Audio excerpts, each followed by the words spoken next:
think as poorly as the Raiders have played, I really believe they're going to give the Broncos a game today. And one of the things that this Bronco team has not done well is win on the road during the last half of the season.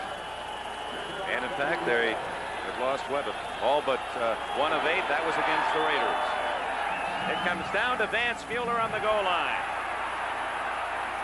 Mueller has some blockers.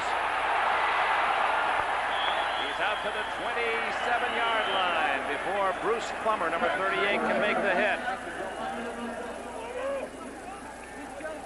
Mark Wilson, the quarterback, brings the Raiders onto the field. And look at that Heisman pair behind him, Marcus Allen and Bo Jackson. They start in the same backfield.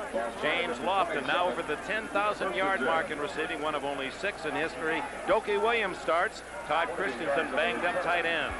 I'll give you the offensive line after this play. Christensen in motion. Marcus Allen, not much there. Carl Mecklenburg drags him down. Here's the offensive line for the Los Angeles Raiders. At center, Pro Bowler Don Mospar. Maraldi, Lewis, Clay, and Holloway, a rebuilt offensive front 5 for Los Angeles.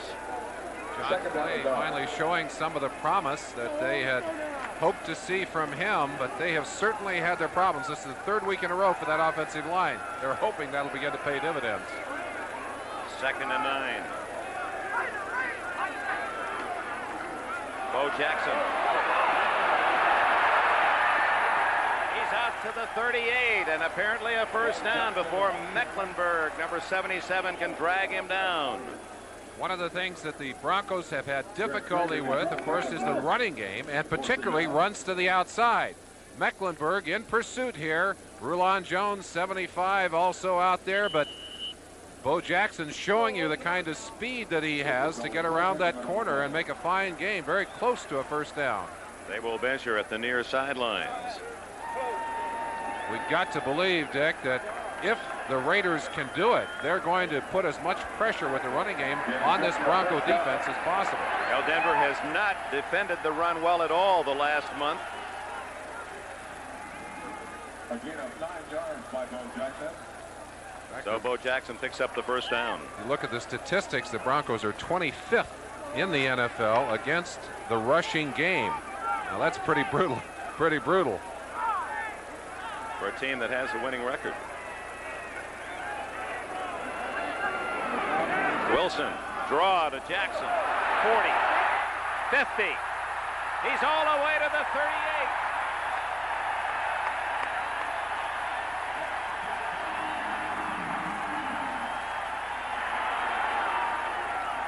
A thunderbolt, 230 pounds, and he runs a 4.2 40.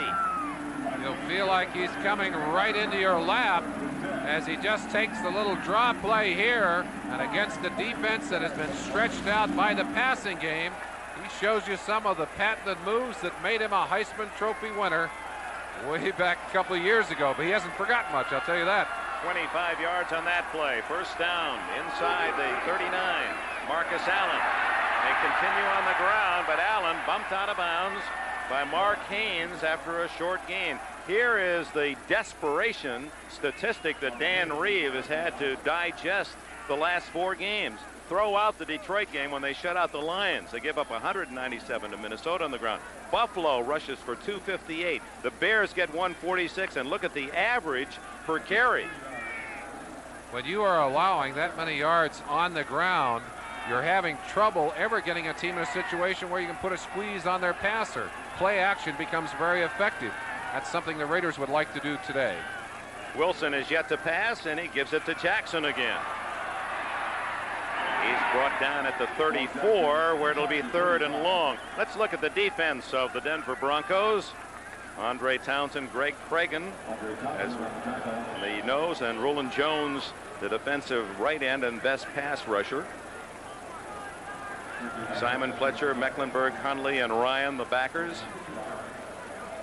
Haynes and Harden at the corners, Dennis Smith and Tony Lilly at safety. This Bronco defense for years, the strength of the Denver team. Right now, the offense is carrying that defense. At the 34-yard line, 3rd and 5. Olsen's first pass. Jackson can't hang on. A little swing to Bo Jackson. If he had caught it, he was headed upfield for an apparent first down, but couldn't pull it in. Few Broncos out there to take a shot at him, but Jackson just looking upfield. Now, some mistakes are the same, whether it's high school or college or Pop Warner or professional football. You've got to look that football into your hands before you turn upfield.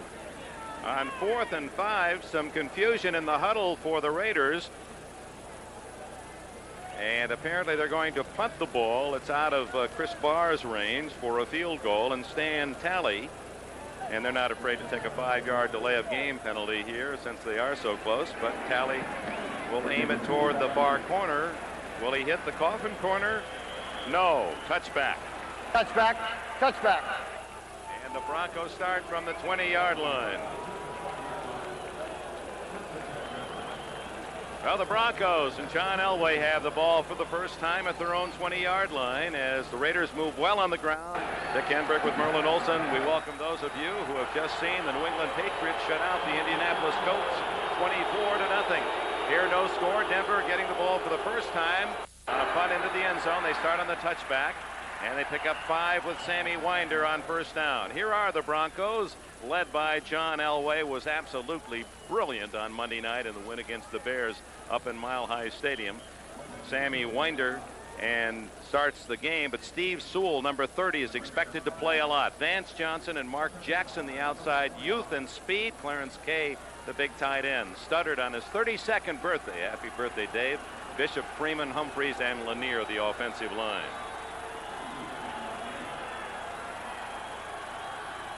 Sewell in motion. Elway's first throw. Complete to Mark Jackson at the 34-yard line, and a first down. Mike Haynes with the tackle. You try and take away the best weapon that an offense has, and right now, other than Elway, that's Vance Johnson. And look at Lionel Washington doing what you have to do in bump and run, destroying the pattern right at the line of scrimmage. Lester Hayes, who played that left corner so well for the Raiders for many years and injured this season. Lionel Washington taking a page out of his book. On first down, a shotgun. Elway, handoff to Lang, and he has 5 out to the 40 before Jerry Robinson, number 57, can make the tackle.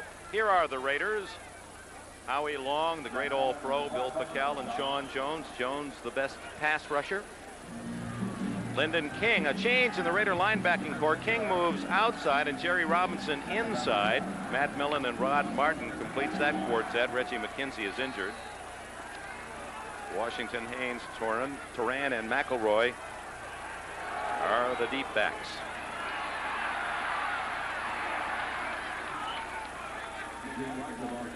It'll be short of the first down, 3rd and about 2. Let's take a look at the scores. What's the fake to Abercrombie right now? Early game finals, the Patriots blank the Colts. Buffalo, a winner against the Jets. 30-10 the Bears. San Francisco a winner. Cleveland disappointing Houston at home. Big game in the Central Division. The Browns waxing the Oilers, and Pittsburgh leads at Cincinnati in the 4th. Here no score. 3rd down, 1.5. A first down picked up by Gene Lang, just driving straight ahead. Nothing fancy about that. Talking to Dan Reeves yesterday, he said one thing you don't want to do early in the game is have Elway throw a short pass. He'll put it right through those receivers. Here's that play with the first down pickup, running right in behind Stephen Humphreys, big number 76, and Kenny Lanier, or 76 and 79. Lanier and Humphreys on the right-hand side of that Denver offensive line. Elway from the shotgun. Apparently we're going to see more and more of that. It was so effective against the Bears, and he's using it on first down and stays on the ground to Lang. Hard running, and a gain of 4 for the 200-pounder out of LSU. Rod Martin made the tackle. The rest of the scores: St. Louis, and a big surprise at Philadelphia in the 4th. Minnesota wins again. Atlanta, another loss. Green Bay pounding on Kansas City in the 4th, and the Chiefs' woes continue. big game, and Seattle scores first at the Kingdome against first place San Diego. Sewell way out to the right, out of your picture. 2nd and 6. Elway, quick toss, and it's incomplete. Vance Johnson had it right in his hands, and then Johnson and Lionel Washington get into a pushing match. Johnson angry as it appeared that Washington kind of stripped him down out of bounds, but Johnson caused his own problem by bobbling that pass. They bring him in motion to get him free of that bump and run coverage, but watch it here. Again, just taking his concentration off the ball, and Lionel Washington doing what he had to do to make sure the man did not get back to the football, and Vance Johnson came up very angry. But on that replay, Merlin again, Elway throwing between steps, and he had that ball perfectly thrown. And soft. He didn't handcuff him with it. You've got to ask the question, where would this offense be without John Elway? We'll talk more about that before the day is out. Where would the team be? Where would the team be? You bet. 3rd down and 6. And a great catch by Clarence Kay. The tight end is all the way to the 20-yard line. Pass complete to Clarence Kay. Stacy Turan cannot believe that Elway got that ball so quickly into the hands of Clarence Kay. Now, Turan had great position. He said, no way that he's going to throw to my man. Ball zips right between his hands. Look at that. He's right on top of the man. Now, you can't cover a tight end any closer than that. And, of course, Clarence Kay, who has really turned his life around during this season, making a very heady play and a good run after the catch. 30 yards for Kay and a first down at the Raider 20 as the Broncos threaten on their first possession.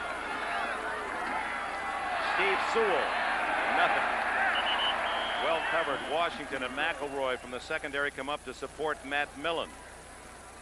Dick, can you think of another player right now in the NFL who has shouldered more responsibility for his team than John Elway?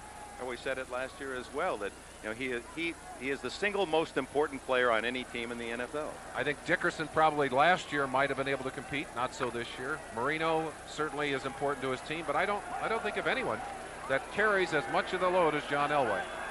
Mike Ditka would agree with you. I think he would, definitely. Johnson, a fake reverse, and Elway throwing off balance into the end zone. And knocked down was Mark Jackson. Had he not been worried about getting a flag and concentrated, Elway had the ball pretty close to him. You can't play to the officials, Mark. You got to do your job first.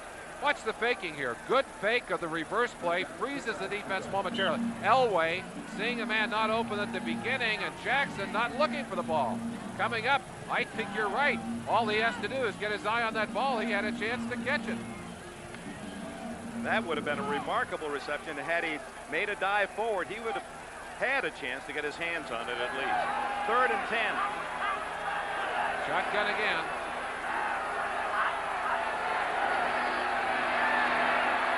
Elway buying time. Runs out of room.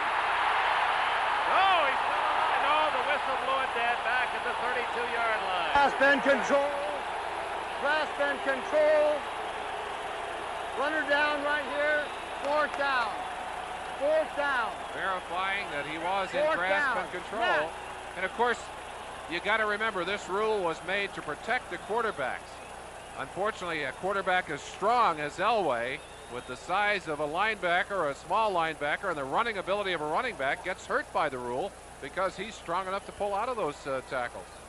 Well, that was a thin in the grasp call, but there was a moment where you can see why the official would have called it. Well, with the sack, Rich Carlos now has a challenging try for a field goal of 49 yards. His longest this year, 51.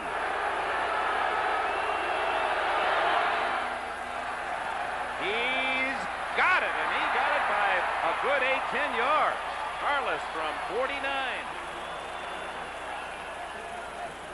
Rich Carlos will miss the altitude of Denver, but not the cold.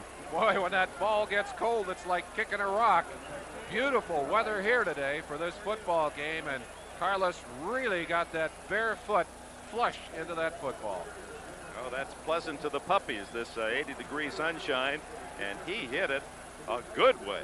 There was no doubt about the distance. It was a matter of whether it goes through.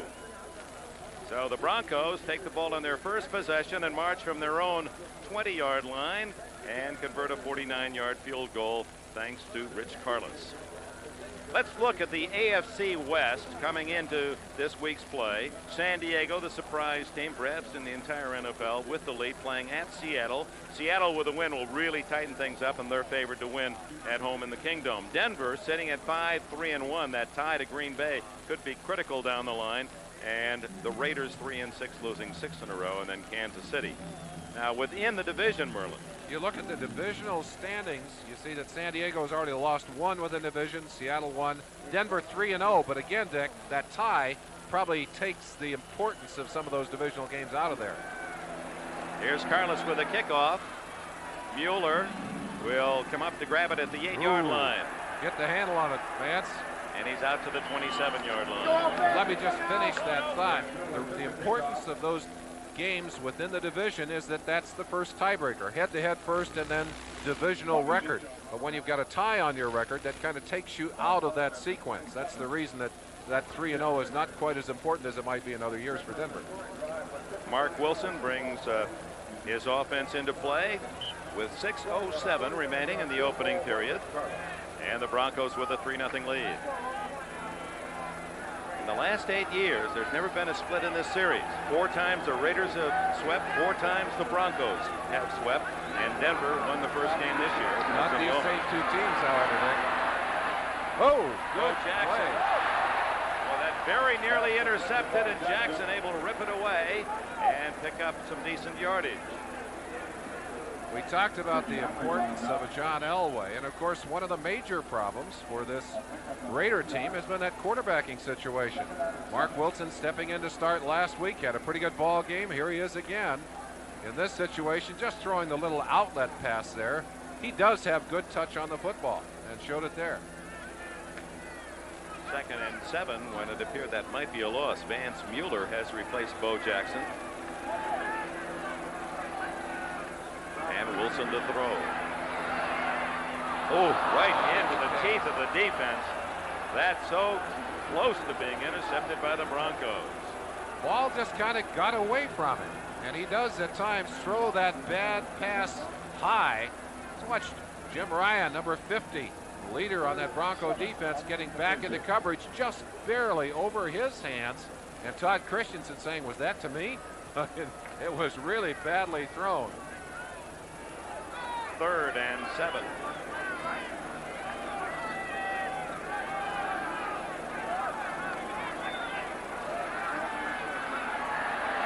Mecklenburg and a fumble. The Broncos recover.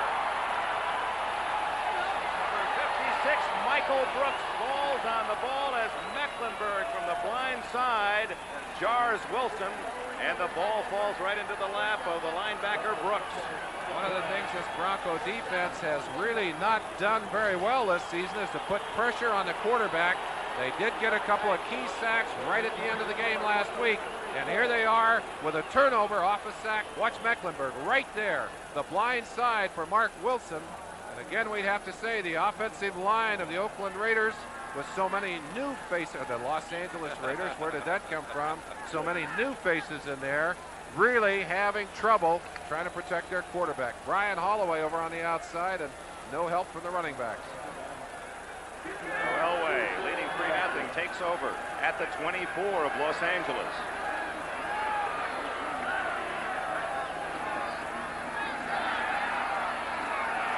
Complete in heavy traffic intended for Mark Jackson. Boy, he has courage. He's only 5'9" and 174. And since he came to the Broncos as a 6th-round pick last year out of Purdue, he's not afraid to go over the middle. Let's take a peek at Jackson. Washington giving him some room. It's McElroy, number 26, in from the inside, and then Washington in a sandwich from the outside. Jackson level. He is a tough little receiver. All 3 of these receivers, they remind me of the Miami receivers. Very small and very quick. Shotgun Elway over the middle, wide open, completes it to Vance Johnson. He has a touchdown. Touchdown, Vance Johnson.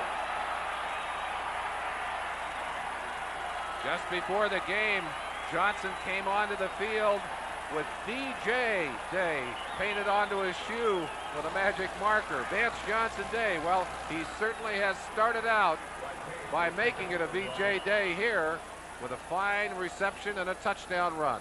Well, he's on quite a streak, Merlin Olsen. That's 5 straight games that Vance Johnson has a touchdown reception. Lots of time as he comes all the way underneath, shakes himself free of the coverage. It looked like one of the Raider defenders might have been sandwiched in that thing, perhaps picked off on the play, still on the ground. Mike Haynes, the veteran corner and a valuable property, is not up at the moment. There's Vance Johnson. I think that was the man that was coming across the field in coverage of Vance Johnson. You see Mike Haynes up on his own. George Anderson in the black sweater there, the Raiders trainer, looking on as well, it's a very ginger movement as he heads toward the sideline. There he's picking it up. Dr. Rosenfeld, the light sport coat at the front. Anytime your starting cornerback goes to the ground that way, you have to be concerned. And Tom Flores, the coach of the Raiders, and for the first time in his 9 years as the head man here in Los Angeles, they're starting to write and they're starting to talk about, is he in trouble in light of the 6 straight losses. Boy, bad spot, and Carlos still ripped it through. It's 10-0 as Elway needs only 12 seconds after the fumble. 2 plays, 24 yards, and Vance Johnson takes it in for a 10-0 lead.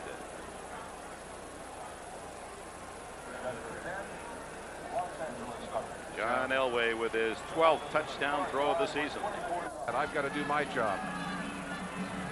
Vance Mueller at the 3-yard line. And he cannot get out to the 20, and that is not a good sign for the Raiders when they have to start from inside their own 20-yard line. They have not been productive at all. Special teams so important. That's Lucas, a linebacker, way down on the starting list, but gets his day in the sun on special teams. Makes the most of it there with a fine open field tackle. And Tim has got a broad smile, and we'll earn a few accolades for that in special teams meetings come Monday morning. The Raiders regulars have not scored all year when they've started a possession inside the 20. Marcus Allen gains 3. Jim Ryan, the veteran from William and Mary, linebacker, number 50, made the tackle. So many of those problems, Dick, associated with self-destructing, with the turnovers, the interceptions, the fumbles, and especially key penalties. Last week they set the Raider record for penalty yardage and tied a record. Very old the Raiders set a that record. Is a record. I want to tell you.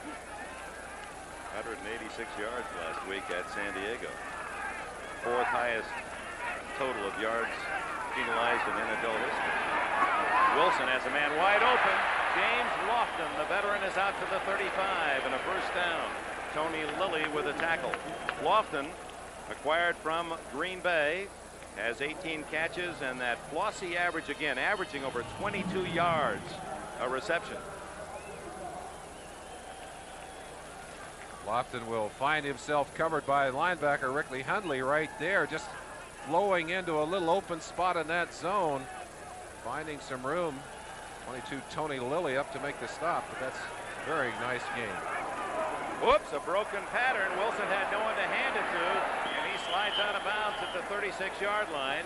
A gain of 1.5 yards. Bo Jackson looked like maybe going the wrong direction on that one. Mark turned to hand the ball to him, and Bo had gone the opposite way. Mark did what he had to do, which is get it out of bounds. Bo still learning the offense, basically now comfortable with almost all of the offense, but still is going to make a few mistakes. You don't just come in and pick up a professional team's offensive plan and do it automatically and make all the adjustments without making a few errors. Couple extra defensive backs in for Denver on 2nd and 9.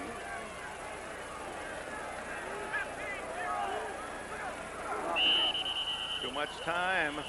Give was to Marcus Allen, but I believe they spent all of the time, or there was movement before the snap. Movement is the call by Jim Tunney, the referee. And while Jim Tunney makes that call, right next to him or near him is the side judge, number 97, Nate Jones. And we want to congratulate Nate Jones, who was named the outstanding executive in the school systems of the state of Oregon, the principal of the year, a very high honor for Nate Jones, and we want to congratulate him. We'll get a shot of him later.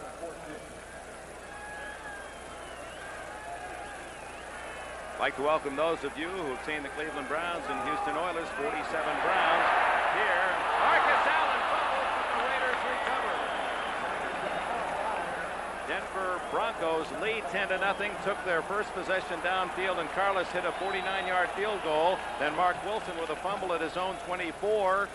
And on the second play, Elway hit Vance Johnson with a touchdown pass. It's 10-0. Watching the Broncos expecting the pass.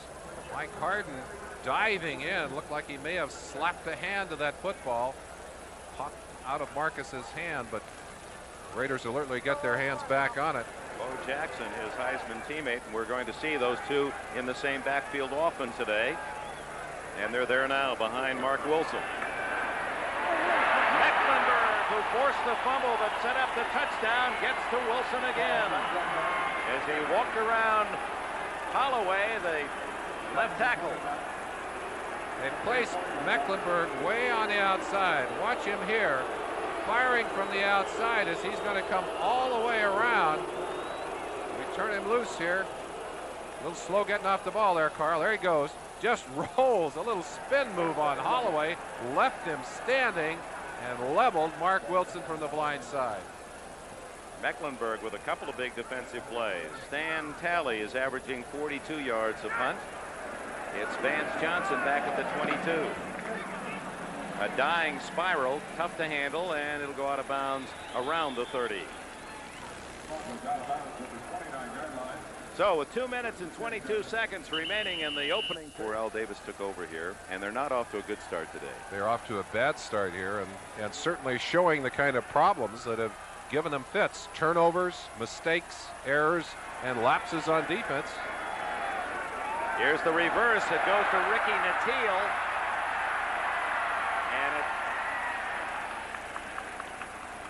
it does not fool the Raiders at the 32-yard line. Rod Martin stayed at home. Against a team that plays a tight man-to-man, you like to reverse the football because sometimes you find a defender with his back to you and running in the opposite direction. Not so here. The Raiders were not fooled. And Dick, when I said the Raider defense has had problems, that's true. They have not played well in some games, but they do rank third overall in the NFL. But still, they have not made the big plays that are so traditional for a Raider defense. Sammy Seal was the man who really shut off that reverse, and now Elway goes for it all, and he can't get it to Mark Jackson. Lionel Washington, 48 on the coverage. Well, many of you have seen these games. The flag is down on that last play. We'll run down the scores for you on our NBC ticker. The flag is against Denver. I have to tell you that Sammy Seal in the game because of an injury to Mike Haynes, a leg injury. We'll check on the seriousness of that, but Sammy Seal starting at that right corner position at the moment for the defense. And more bad news for the Raiders. Their fullback Steve Smith. Sorry, now we're getting the correction. We got a Smith and assumed it was it. Bad news is for Denver. It is Dennis Smith, who apparently has a fracture and will not play today. We'll try to give you more information on that.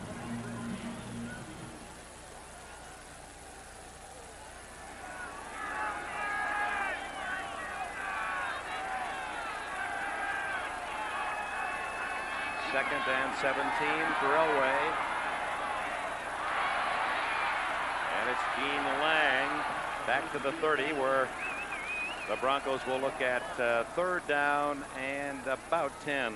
A reminder to our viewers that we'll be selecting the Budweiser Most Valuable Player in today's game. We'll announce that near the conclusion.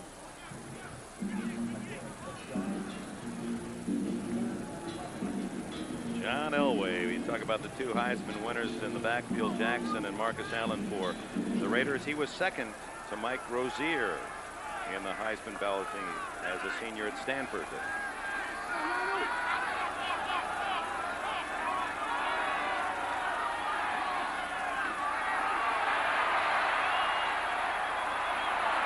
Going deep and all alone is Ricky Nattiel, the rookie from Florida, the #1 pick of the Broncos. And did Elway do a masterful job of looking off the defense? He gave no indication that Nattiel was that wide open. Knowing his arm, he let him run, and then he gunned.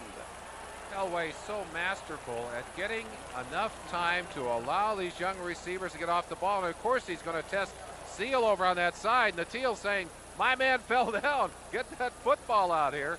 Seal, to his credit, up off the ground and down there almost in time. Watch Elway now getting away from Bill Pickell, number 71.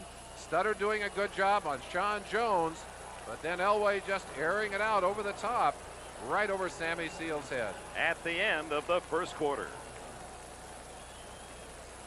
The problems continue along the Raider sidelines. We open the second quarter. Denver leads 10-0. The long pass over 50 yards. Elway to Nattiel gives the Broncos first down at the 18.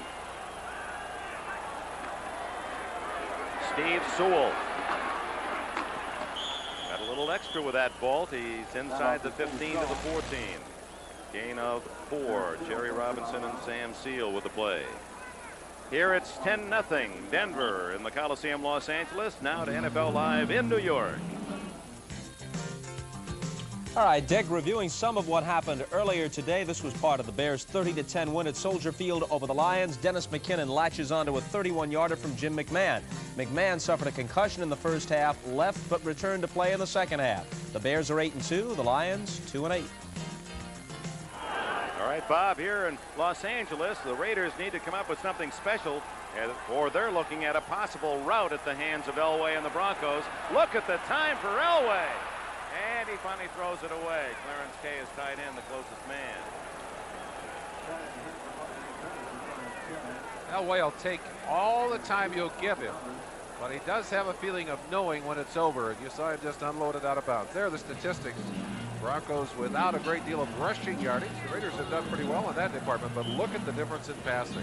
Look at what Elway has done as opposed to what Mark Wilson has done in this first quarter. Total yardage, of course, very much in favor of the Broncos. If he keeps that up, he's working on a 496-yard game. Very often, Dick, and I know you'd agree, that Elway's statistics don't bear out his contributions during a game. Big play for the Raiders. They try to force the Broncos to settle for only 3. It's 3rd down and 6. Again, great protection. Now he guns it incomplete. Van McElroy, the coverage on Ricky Nattiel. Elway is angry. I don't know who he's mad at. Clarence Kay, number 88, coming down and across the middle. He's the man that's wide open. The throw inside to Nattiel, and I think Elway was angry at Nattiel over the pattern that he had run on that last play. Rich Carlos, who hit one from 49 yards going the other way. This one will be 31. He's only missed 2 all year.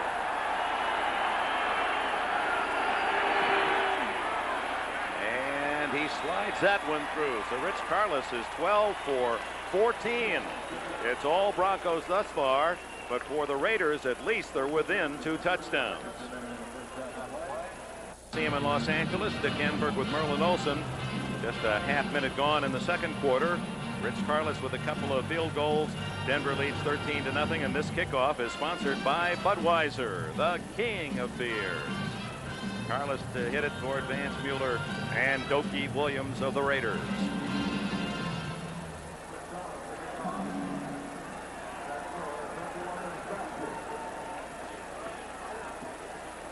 Carlos waiting for what we do not know. He says, I'm ready.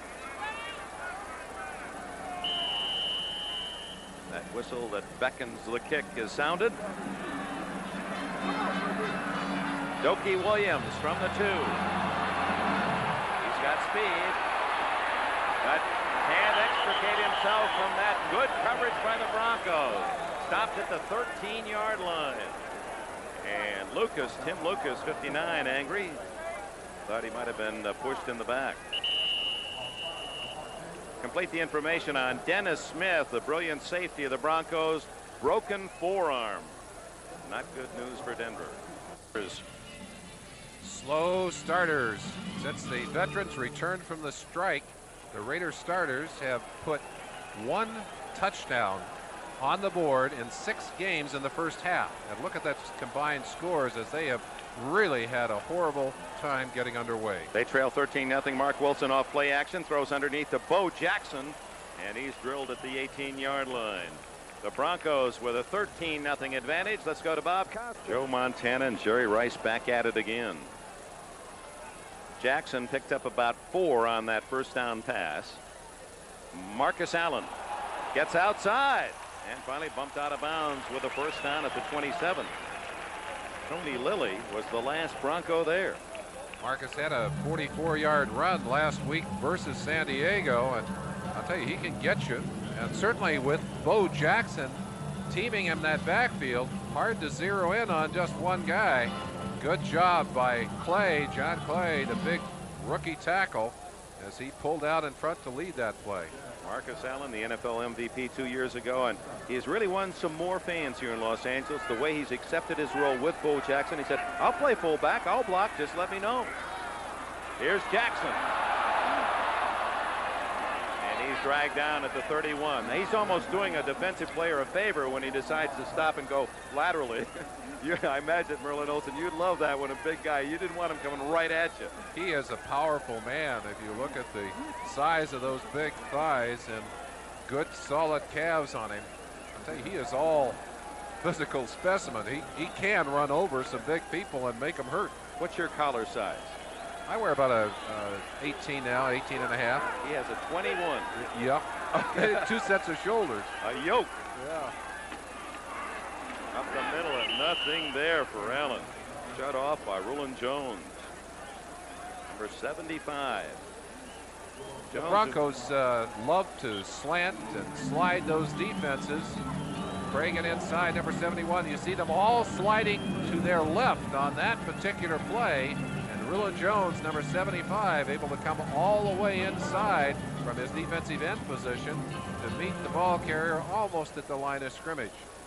Jones has not been as effective during this season as he was last year, and a highly intense player. There are a lot of people wondering if maybe he's not trying to shoulder too much responsibility this year.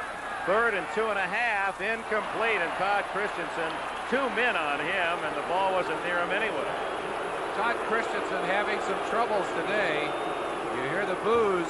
He's playing with a hand. He's dislocated the pointer finger on his right hand. That's why he's wearing the gloves today. Of course, here he's getting a lot of trouble from Ricky Hundley, number 98, 48, Randy Robbins, who know how much Christensen means to this offensive team. And believe me, they're not going to give him much room out there. Stan Talley to punt. The boos were directed more at Mark Wilson for being so far off the mark. Good kick. Johnson back at the 23, or is this Natil? Natil upended at the 34-yard line. Ricky Natil, and the Broncos have the ball with a 13-0 lead. Timeout here last year. Not a great road record, and certainly something they'd like to see straightened out. Now the Broncos, who have had the ball 3 times and have scored all 3 times in this game, open at their own 34.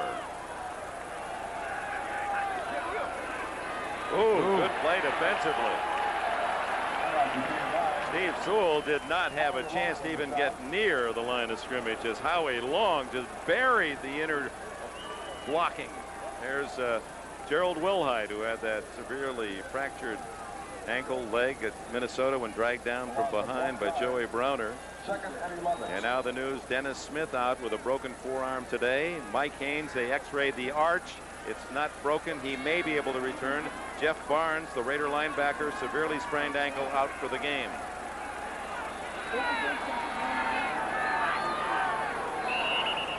movement that time. Howie Long had a beat on Elway.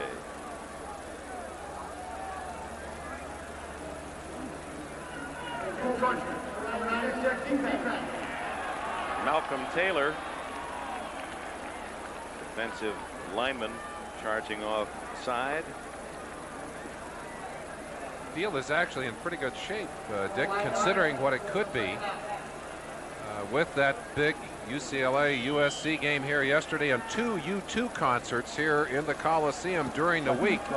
A lot of what you see down there is painted dirt, but so far it has not been a problem for people to keep their feet out there. Flores gesturing that the center moved the ball. That's what pulled my man offside.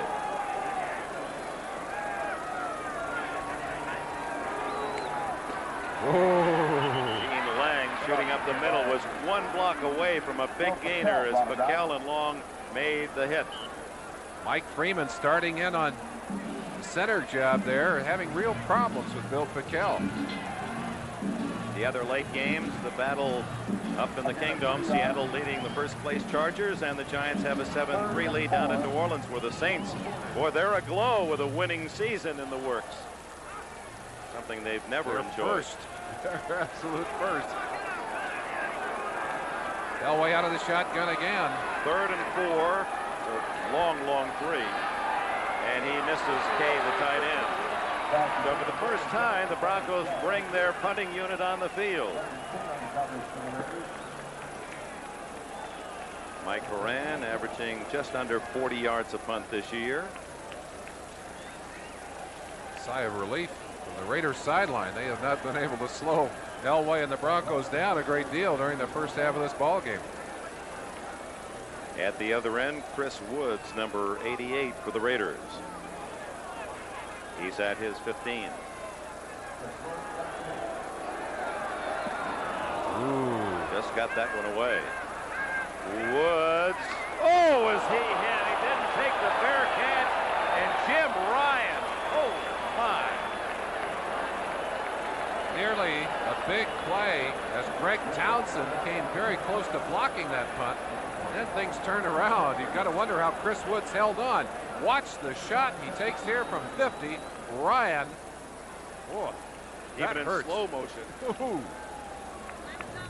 Bill Shoemaker with that dramatic win in the $3 million Classic. And talking about, Shoemaker and being one of the great athletes of all time, it was really interesting to compare him with these. And there's a flag down as Bo Jackson picks up yardage. And what they say about Shoemaker, and how many times have you heard this, regardless of the sport, the quality of the great athlete, and that is the steadiness, the emotional steadiness. He never shows you when he's up or down. It's always level, and he has that look that he'll always be good. The other thing he doesn't do very often is make mistakes. And as you see here, looking on the field, the Raiders ticketed again for a mistake. Number 51, 10 yards, still first down. And they mark it back to the 15-yard line, where Wilson and company will start in the hole, and this is what the Broncos like. They'll tee off. Keep your eye on Mecklenburg. This is where they try to free him up, number 77.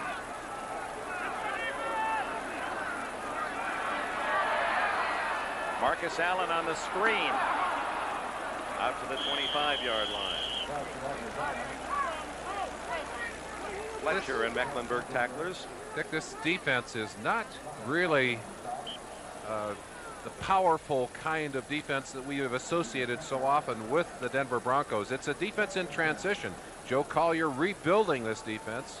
Some key players gone from last year, as you see the screen pass to Marcus Allen. One thing that you still see in evidence is a lot of hustle. There are 3 Denver Broncos out there, even on the screen pass, to help be a part of that tackle. The consistent Marcus Allen now has caught a pass in 63 games in a row.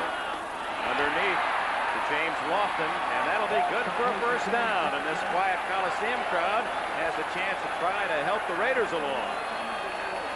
As badly as the Raiders have played, you said it earlier, they're only 2 touchdowns away from the lead, and they need to get the first one right away, as Mark Wilson looking at getting his team down the field, getting something started here. Seahawks now lead by 14, trying to cut into that 2-game advantage the Chargers enjoy atop the AFC West. And it's New Orleans now in front of the Giants in the second. Here at 13-0 Denver. Bo Jackson tripping over his own man, Marcus Allen. Allen blocking, was down on the ground, and Jackson falling over his teammate. Todd Christensen is not known really as a blocker, and certainly you wouldn't expect him to really stick his body in there, especially with that finger dislocated and 8 stitches in that hand. But on that last play, he was right in there, sticking his head in there and blocking on Simon Fletcher, big linebacker. Big Don Mospar, number 72, the center, Pro Bowler. And Wilson to throw on 2nd and 9. Dumps it off to Marcus Allen. And he generates about 6 out of the play across the 45-yard line. This telecast presented by authority of the National Football League, intended for the private use of our audience. Any rebroadcast or other use of this telecast without the express written consent of the Los Angeles Raiders and the National Football League is prohibited. 3rd and 3.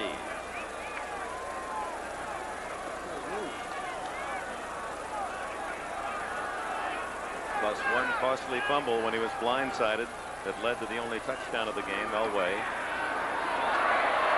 They've got him for the 2nd sack of the game. Back at the 37, Simon Fletcher, 73. 2nd plus the sack on the fumble. That's right, 3 in this first half. They're coming with the blitz, and Mark Wilson, who has never been a highly mobile quarterback, simply can't get away from Simon Fletcher.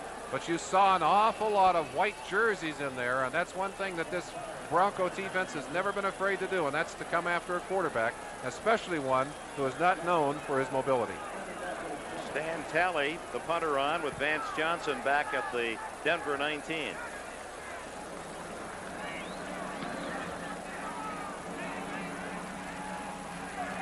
.21-yard line. Fumble.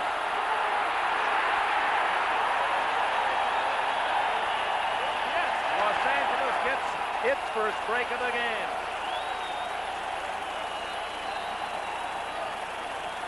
Lyndon King, number 52. Just 6 weeks ago, these Raiders were number 1 in the NFL with a +6 on the turnover ratio. They came into this game as a -7. They have lost that much ground. Well, they finally get one to come back their direction here. Good hit right there on the top. That's Andy Parker, number 81, who hit the arm there and broke that ball loose. Gives them an opportunity now, scoring position at the 35-yard line. Lyndon King, the ex-San Diego Charger, who's done a good job here with the Raiders. Apparently, the instant replay folks are taking another look at this one.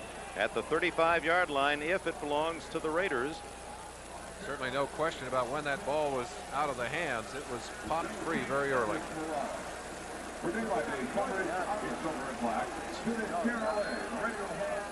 One of the challenges that has been issued to these Raiders is to be a little less predictable. A lot of the defenses around the league feeling that there is indeed predictability and a lot of tendencies that they're able to follow with the Raider offense. There's the ball being stripped away. You see Andy Parker, number 81, reaching in, getting a hand on that football. No question about that one. So the punt return fumble. Joe Brown of the NFL office. Fritz Graff, you see Joe Brown in your picture there.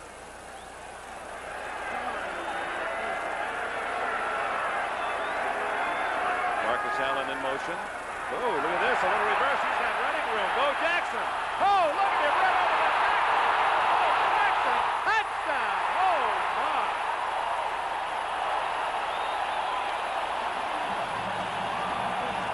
And look at those eyes. Just look at those eyes.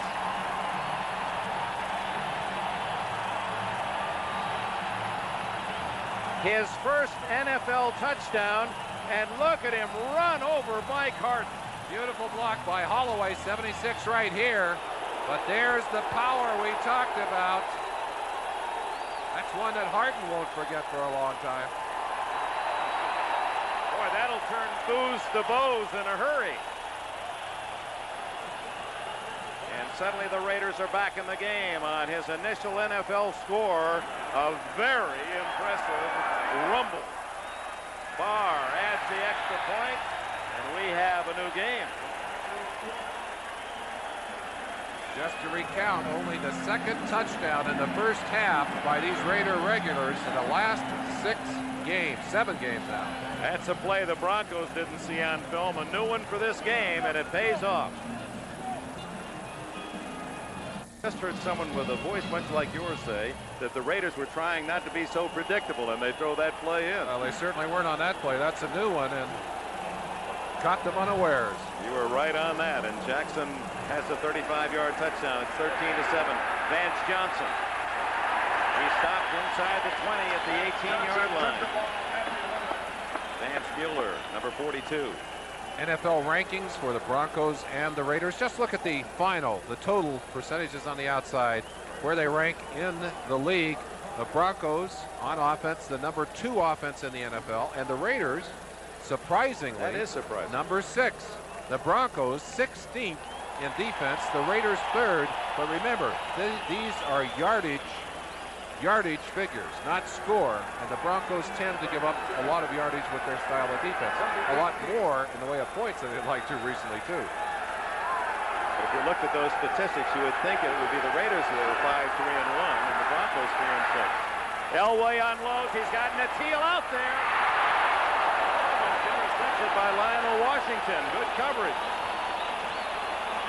A year ago, that probably would have brought a yellow flag, but the defender, with his head away from the quarterback, is tracking the ball all the way.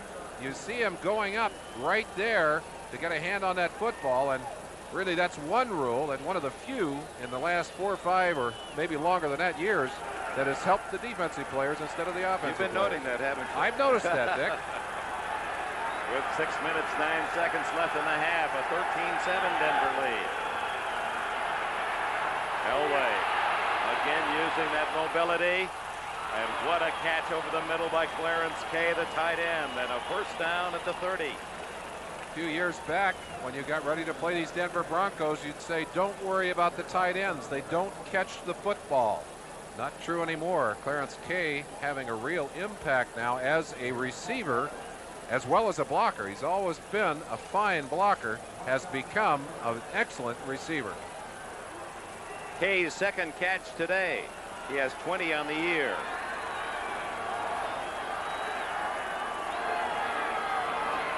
Gene Lang just shy of the 35-yard line. This is one of the things you have to do if you're going to run a lot out of the, if you're going to play a lot out of that shotgun or spread, as Dan Reeves would call it, formation. You've got to be able to run the ball effectively as well as throw it. The Broncos have apparently put in a number of their running plays from that spread formation and have done a pretty good job with them here today. Makes you wonder, Merlin, if with a quarterback like Elway, if this isn't going to be the offense of the NFL future. We're seeing more and more and more now. Elway and the Broncos going to it on first down as well as 3rd and long. On the ground again. Well, that was Sewell. He was jitterbugging, but the only partners had black jerseys on. Got to wonder what goes through a running back's mind as he gets to the line of scrimmage and realizes there's just nowhere to go. Watch number 30, Sewell, taking the inside handoff, and at this point, all he can see is a wall of bodies as they were able to stuff it. Rod Martin, 53, is there. Hard to see who else was there, but Matt Millen. Well, he's always at the bottom of those stacks. Had a very fine game against San Diego last week. 3rd and 4 for Elway.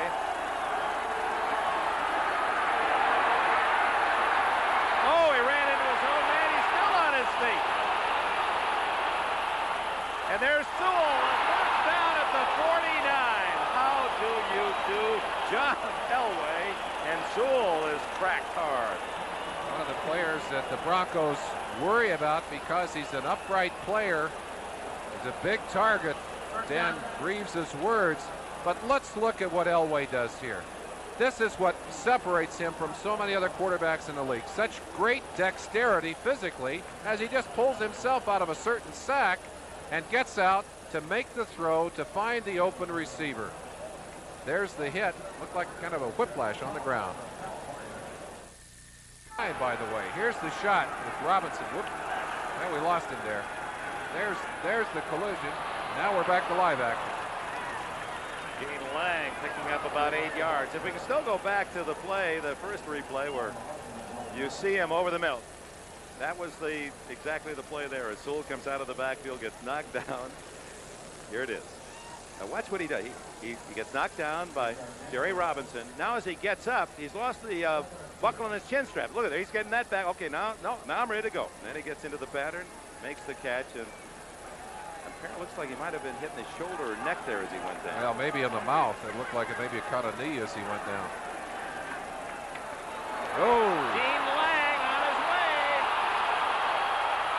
All the way to the 13-yard line, and the Broncos are moving again. Lionel Washington made the tackle. Running game has not been a great strength for these Broncos since the early part of the season. They ran very well in their first 2 ball games, but here they're using that running game effectively. They have the Raiders thinking pass, and Gene Lang just fires right up through the middle, gets away from Van McElroy, 26. Lionel Washington, 48, finally takes him down. 28 yards for Lang. That almost would have made him the leading rusher last week against the Bears. Elway had that mark with 35 yards last week against Chicago. Final minutes, first half. Denver trying to build its 13-7 lead. Wide open underneath. Ricky Natil at the 5-yard line. Let's see how things are going up in Seattle to NFL Live. Win. We saw Ray Guy have to down his Ray own Guy punt. down one of his own, but he did have a win. Sammy Winder on second and about 3 is short of the first down as the Broncos are inside the Raider 5 on 3rd and about 1. Do you think Rusty Tillman talked to him when he came off the field up there in Seattle? Right now, there'll be some conversation with these Raider defenders who are allowing an awful lot of yardage here as the Broncos just seem to be ripping and tearing heading down the field. The 2-minute timeout. Broncos threatening, and they lead by 6. Halftime, as well as the news for some of you. 3rd and 1 at the 4-yard line for Denver, and Elway sneaks forward for the first down. He's to the 2-yard line. Boy, what a charge as he went in behind the left guard, Keith Bishop. All the action going right. Elway going back to the left, using his athletic skill. He's such a strong runner for a quarterback. Look at him, just pick that ball up and kind of sip those hips and sidle it through there just like a running back would do it. 4 shots from the 2. And Elway is right on the goal line. Touchdown. Same play. Same kind of results as Elway gets over the top, and he stuck that football out in front of him, broke the plane of the goal. Hands go up. Elway heads to the sideline. Boy, they're really blowing the Raiders back to open that kind of hole on the goal line, and Elway charging in behind his center, Mike Freeman, Keith Bishop, the left guard, and the birthday boy Dave Studdard at left tackle.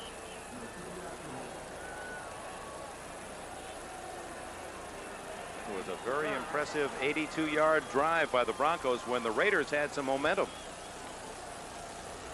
Carlos adds the extra point. 1 minute 31 seconds left for the Raiders to try to eat into that 20-7 Bronco advantage.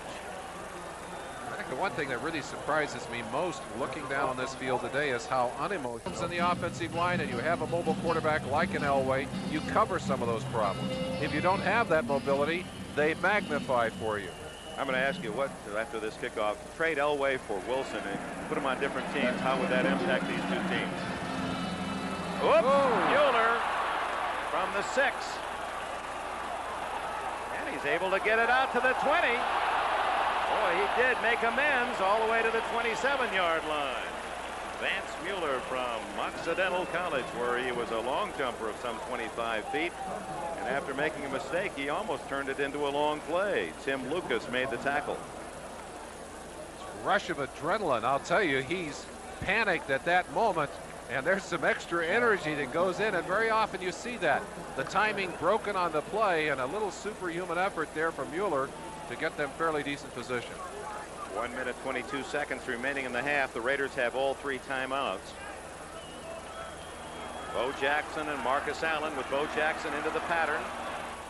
Instead they go this side to Doki Williams. Now at the Denver 47. Mark Haynes, expecting Doki to go out of bounds, played him to do so, and Doki fouled him up, turned back inside, and got an extra 10 or 12 yards out of the play. Sideline, long pass. Wilson very accurately thrown, and there's the play. Mark Haynes got a handful of towel as Doki got the extra yardage, finally driven out by Jim Ryan. 25 yards on that play for Williams. Look at that, 4 touchdowns in his 12 catches. Wilson to this side to Bo Jackson. He steps out of bounds after a gain of 3. Let's go back to answer that question you asked about what would happen if these quarterbacks switched roles, if suddenly John Elway appeared in a Raider uniform. I've got to tell you, I think Elway would drool at the possibility of having Bo Jackson and Marcus Allen behind him, both of whom are good receivers, of having a Doki Williams, of having a James Lofton, a Mervyn Fernandez, a Todd Christensen. The offensive tools on this Raider team are wonderful. They are not being utilized, and in part because of the problems at quarterback.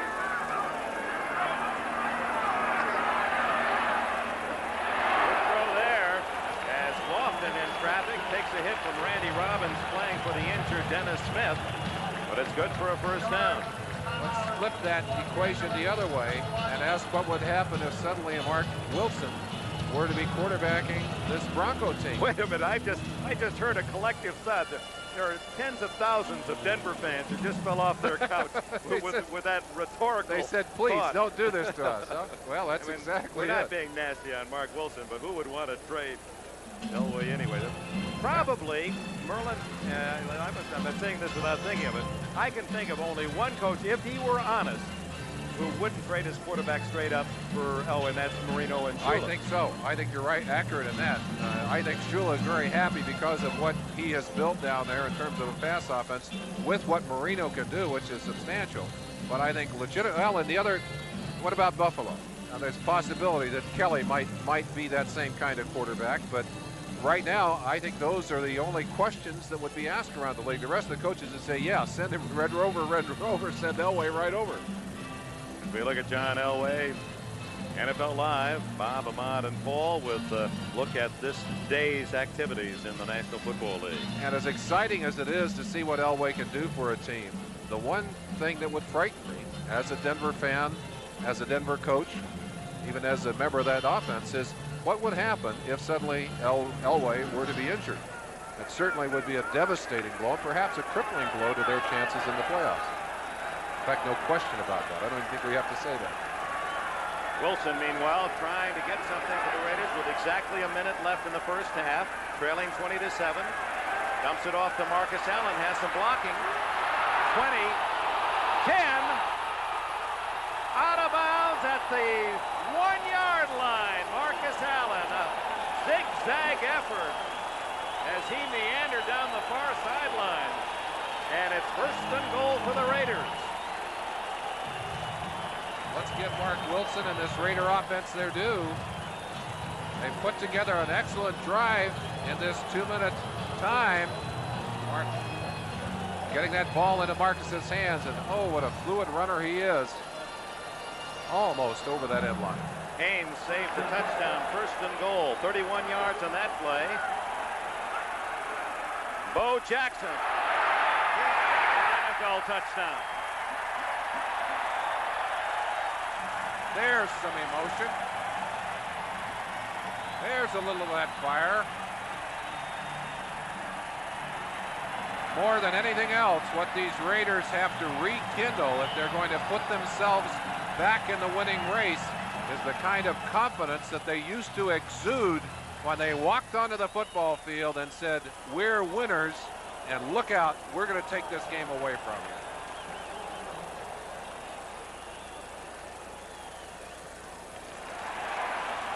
The punctuation mark on the touchdown added by Barr. It's 20-14 on a most important drive culminated by that man, Bo Jackson from Auburn University.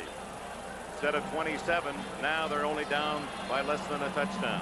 I asked Bo Jackson at practice the other day what he wanted to do during the rest of the season. He said, I just want to play. Well, he can do that. Boy, Tom Flores rarely animated, and he's fighting from deep inside his soul for this one. Dan Bogosian, the offensive line coach, a little happy with that too, as his boys opened the way for that play. 46 seconds remain. It took the Raiders only 45 seconds to go 72 yards in 5 plays. They had a couple of big plays. One, the 25-yard pass to Dopey Williams, and the 31-yard screen pass to Marcus Allen.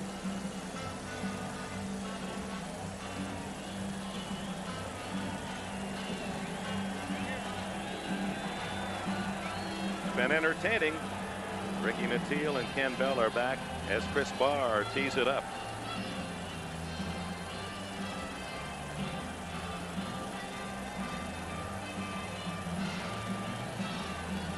So at times it appeared the Broncos might gallop away with this one in Los Angeles, but the Raiders have come back to score 2 touchdowns here in the second period. And a good high kick by Barr. Ken Bell in trouble. Gets out of it. And is out of bounds at the 22 or 3-yard line, but a flag is down where one would expect this is against the Broncos. James Davis ran him out of bounds. With a very little time on the board, some 40 seconds, starting inside their own 10-yard line. I think we're probably going to see this ball just run on the ground, or perhaps just the clock eaten up by the Broncos in Elway. Big touchdown. Illegal block on the return, number 46, half the distance of the goal line, first down. Todd Christensen on the kick return. Again, I'll mention the stat we put up earlier that the Raider offense, since they returned from the strike, had really only managed to put up 1 touchdown, a total of 10 points in the last 6 games. They've got 2 touchdowns here. Was the other 46, Bobby Mitchell.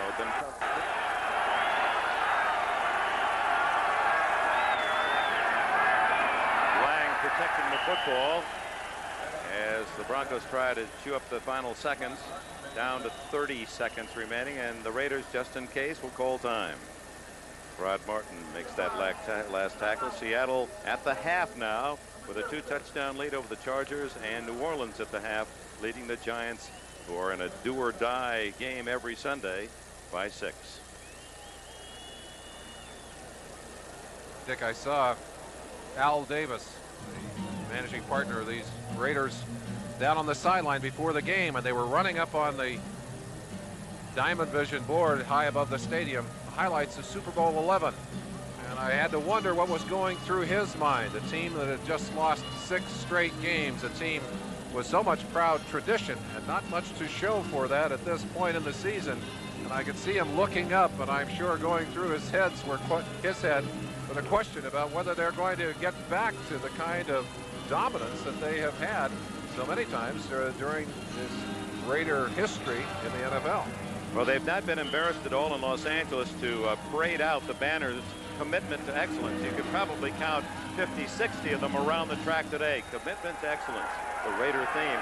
And when you've lost 6 in a row, there you see them in the background.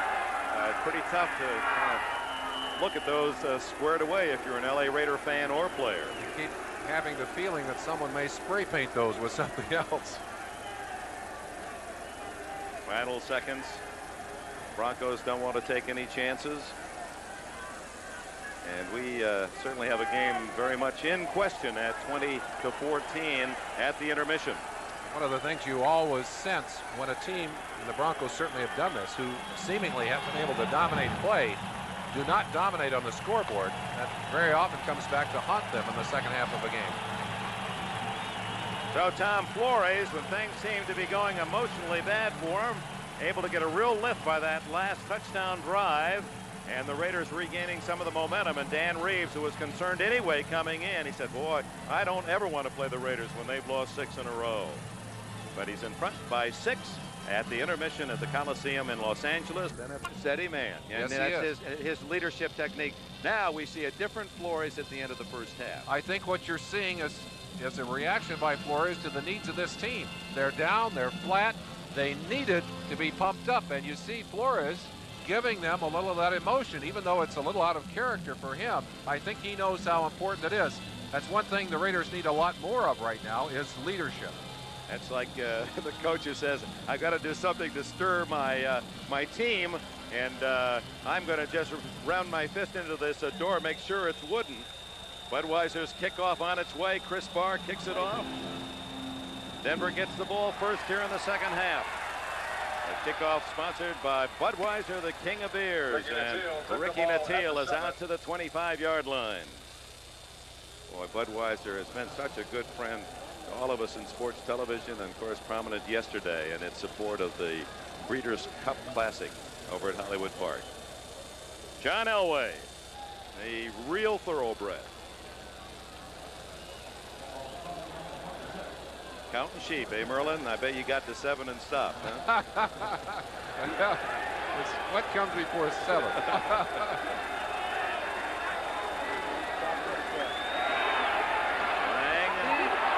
He looked as if he wanted to lateral back as he was turned on the tackle by Jerry Robinson. Let's look at the statistics of the first half.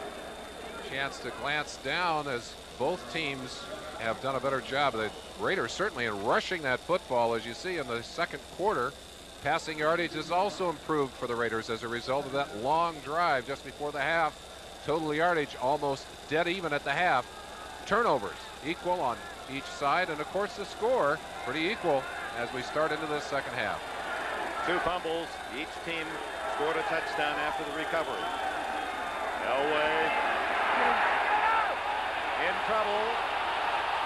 Still gets it away into an open spot, and there was a receiver close enough. Vance Johnson.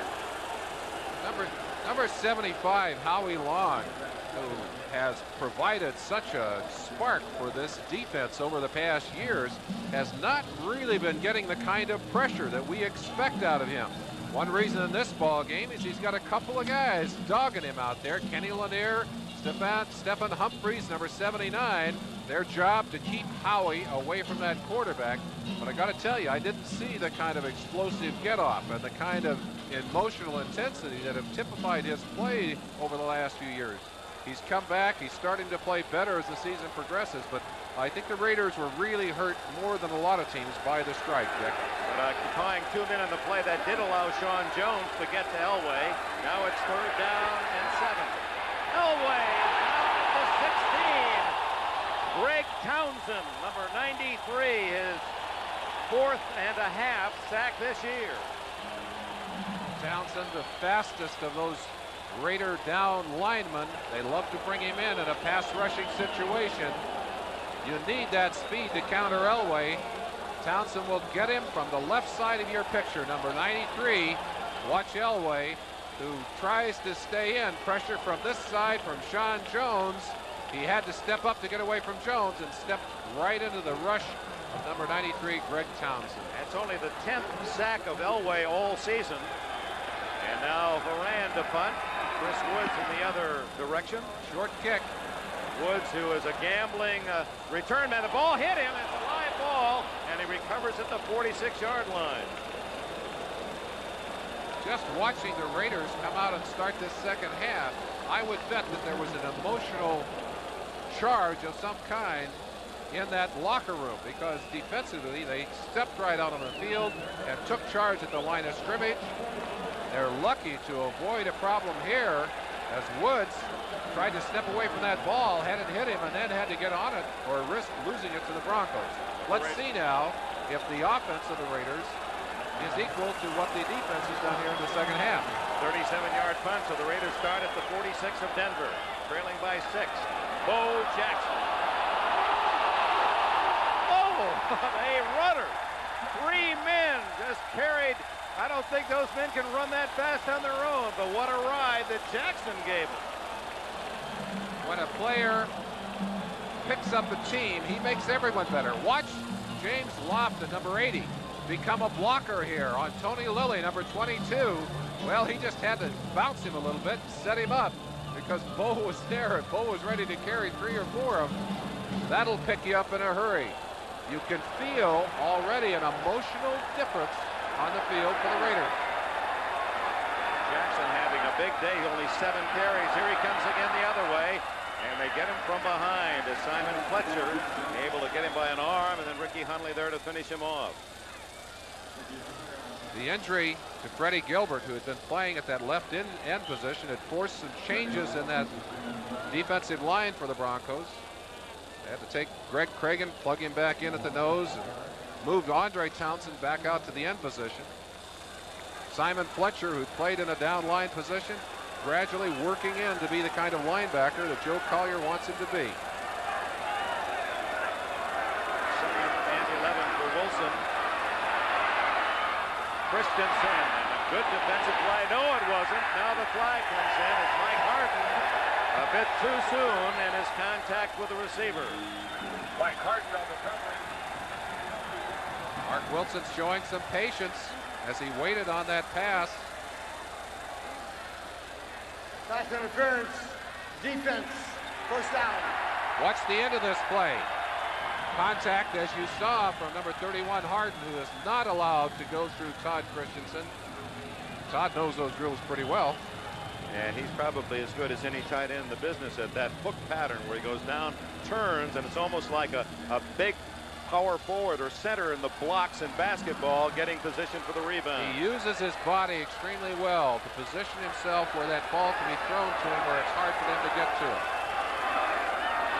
Bo Jackson inside the 15-yard line, a gain of about 6 on first down, and Jackson drawing ever so close to a 100-yard rushing game on just a limited number of carries, and would thus accomplish something that no Bronco opponent has done all year.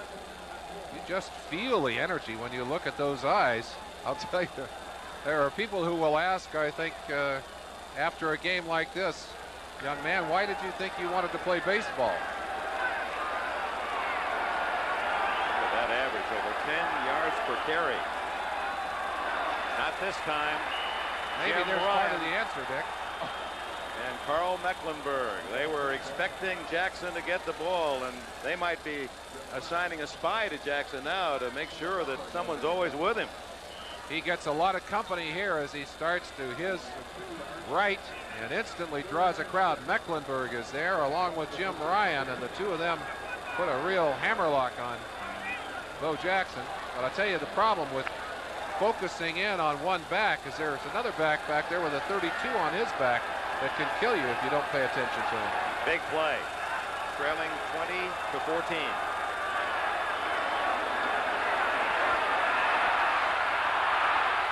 Into the end zone to Christensen, too far. Coverage by Steve Wilson. So Chris Barr comes on for the field goal try.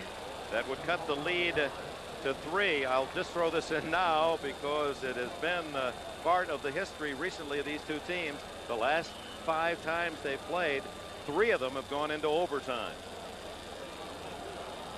It's an NFL record. Those were 3 consecutive games. And this is a blood rivalry. These two teams not very fond of each other on the field or off the field. Is there anyone fond of the Raiders? Well, Al Davis likes them. Outside of Los Angeles, Chris Barr knocks home 3, and a flag is down.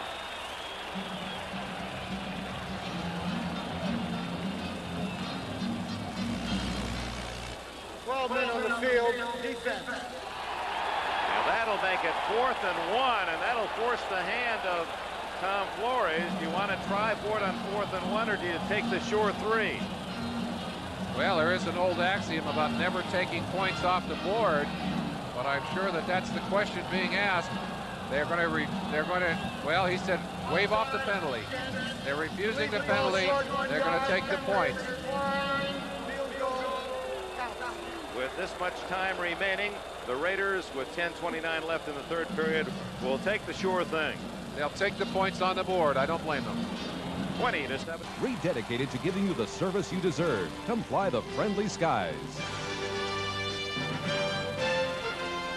And And with 10 minutes and 20 seconds left in the third period, Vance Johnson returns the kickoff out to his own 28-yard line. Steve Strahan makes the tackle for the Raiders, who trail now by only 3. The Broncos early in the game had built a 13-0 lead and were right on the doorstep from a 17-0 advantage. Raiders came out very emotionally defensively for that first stand. Let's see if they can sustain it here. Right now, Elway's got to think about getting something moving. Move down that field. Take charge of this game here in the second half. Elway on first down, shotgun again. Oh, what a shot. That ball just went right through the hands of Vance Johnson and drilled him in the chest. A bullet from Elway. Elway sometimes throws that ball so hard. You see Dan Reeves on the sideline. He calls the plays. Mike Shanahan, his offensive coordinator, will be communicating with him from upstairs, but basically Dan has control in his hand. You see that piece of paper? That's his ready list. That's his ammunition.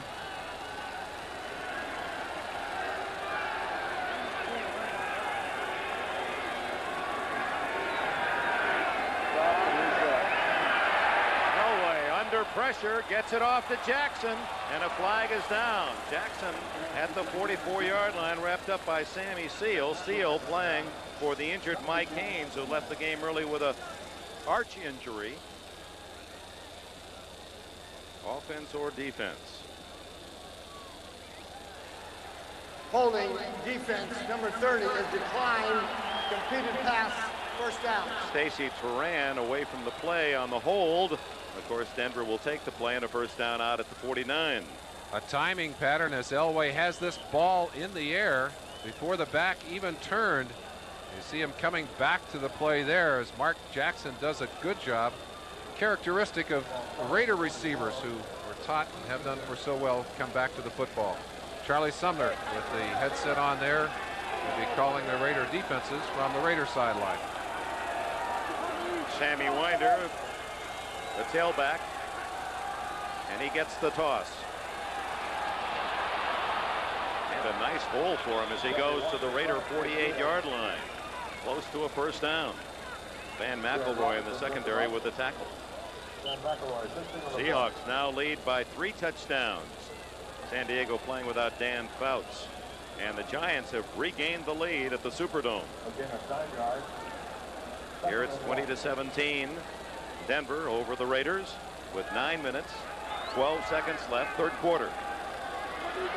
2nd and 2.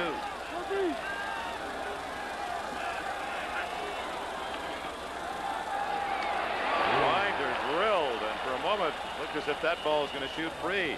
Sean Jones and Lyndon King. Lyndon King coming into this game had 25 tackles in the past 2 weeks. Number 52 right in the middle of your screen. Stepping back up as Winder tried to cut back against the grain, and he and Sean Jones just made a sandwich right there. Sammy Winder. 3rd down and 1. Denver successful on 5 of 9 third down conversions. The Raiders haven't converted once today in 6 drives.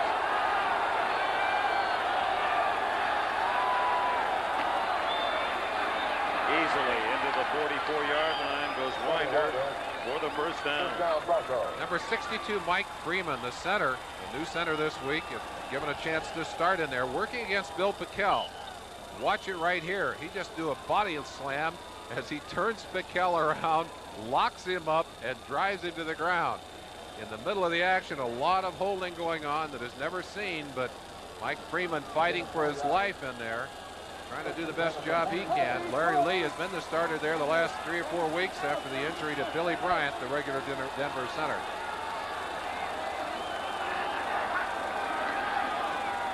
Flea flicker.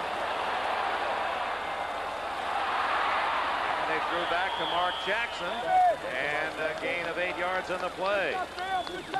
Linden doing a job as a side judge today. Gene Lang, nothing there. Jerry Robinson, number 57, has had another big game for the Raiders. Moved from the outside linebacking position to an inside linebacking position, and not as well suited physically to that job. Accepts it, and certainly is going to give you 100%. great speed from the inside, his primary asset. I'll tell you, he's a hitter too. Bad news, Steve Sewell, a fractured jaw. So two key starters, one on offense, one on defense, with broken bones in this game. Fractured jaw Sewell. Dennis Smith, the safety man of the Broncos, a broken forearm. Elway on 3rd and 4. Wide open, and then it's intercepted by McElroy. Van McElroy, the man appeared to be breaking into the clear. A flag is down, and McElroy from his free safety position diving for his 3rd interception of the year, but from his reaction, it's going to be called back. The holding call goes against the Raiders. We're beginning to wonder if maybe they aren't being ganged up on by these guys in the striped shirts. That would have been his 25th career theft, but instead the 5 yards for holding. Holding, defense, number 48, 5 yards, first down. Lionel Washington. Yeah, McElroy freed up in his safety position. A one-on-one matchup on the outside. McElroy able to read Elway's eyes and watch him cut off this pass as he steps in front of the intended receiver, gets both feet down, but the Broncos get the football back. And a first down with it at the Raider 33. A 3-point game. Lang stopped cold. Sean Jones, number 99, and 57. Robinson in on another hit with 6:19 left in the 3rd quarter. Well, they're really thrashing it out down in the middle of that line. Howie Long, 75. Piquel, they do a good job of burying Piquel. Bishop, number 54. Mike Freeman driving him off the ball, but not a lot of room for Gene Lang on that play. You notice that Lang is wearing one of those plexiglass shields over his eyes. Looks like he got a big pair of sunglasses out there. On a sunny day in Southern California, it comes in handy. Winder in motion, and the Raiders are offside. Free play. Vance Johnson. He was covered by Lionel Washington.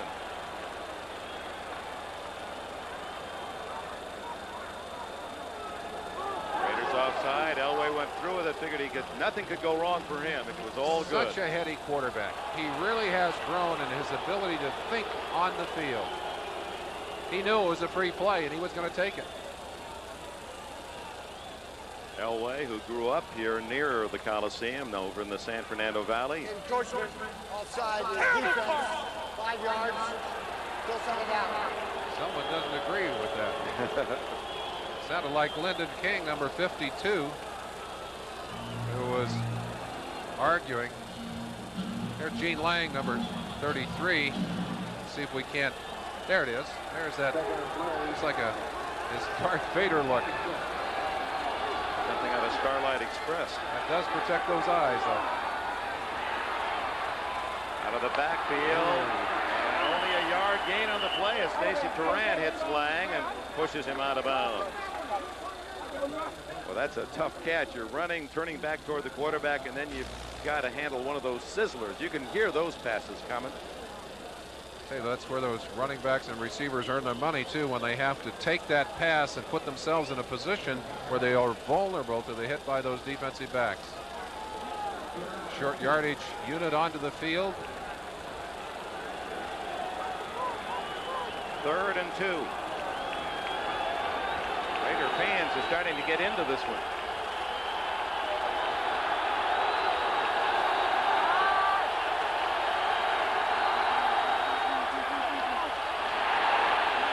Very close. Winder up the middle. And just when it appeared he had a good-sized hole, Howie Long came over to help out on the pile, and it suddenly stopped. Piquel was in there as well, 71. Raiders doing a good job of stopping the action at the line of scrimmage. Howie in there, Piquel in there, Matt Millen, 55 in there. You see that lockup with Freeman and Piquel? They had their elbows interlocked. Who was holding whom? 4th and 1, and Carlos will try to get the field goal back that the Raiders scored earlier in this 3rd period. 2 for 2 today, 12 for 14 on the year. This one will be 41 yards.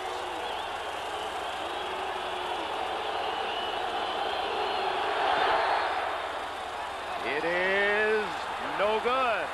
Wide to the left.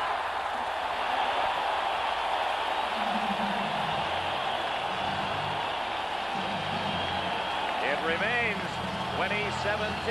5 minutes left in the quarter. 41 yards, and the Raiders take over at the line of scrimmage, the 24, trailing by a field goal with 5 minutes plus remaining in the third period. Dick, as concerned as Dan Reeves is about maintaining his lead in this game, he's got to start to worry. On the injury list right now, Steve Watson, Billy Bryant, Gerald Wilhite, Dennis Smith, and Steve Sewell. That list gets a little ugly. And those are top-notch players, key players. Marcus Allen diving off the left side to the 29. Other late games. Two others along with this one. Dallas and Miami play later this evening. Seattle building its lead to 27-3 in the fourth, and the Giants by 1 at New Orleans. This Raider offensive line, we mentioned that Don Mospar, the center, the only one who really came into that position from last year's offensive line. They've had 3 weeks together. They're playing a little bit better every week. Wilson to Christensen, first down at the 37. Ricky Hunley, the tackler.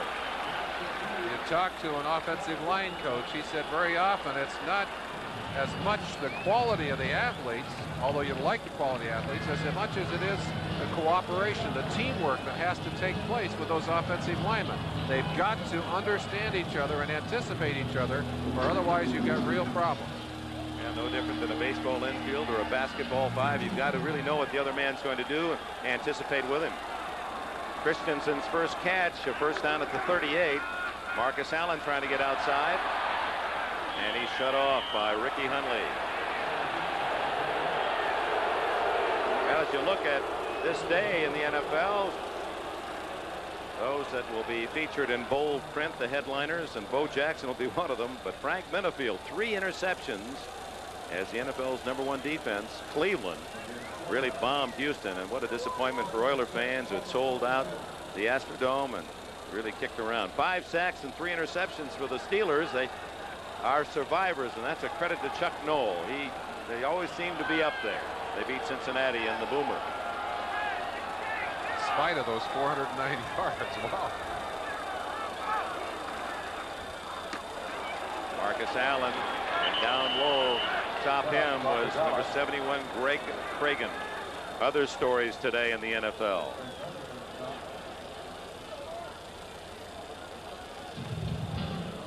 Patriots shutting out. Bills win, so those teams are all 5-5, 4-4, 5-5, 6-6. Will we have anyone with a winning record there to win the East? Possibility of a team with a losing record going from a division. No one comes up and says, "Give me 5." You say, "Oh, you must be in the AFC East." East, definitely. Third down and 6. A flag is down. Wilson has some running room and gets out of bounds at the 49. That would be a first down, I believe. Very close. Robbins and Mecklenburg ran him to the sidelines. Now the penalty flag. Defense offsides.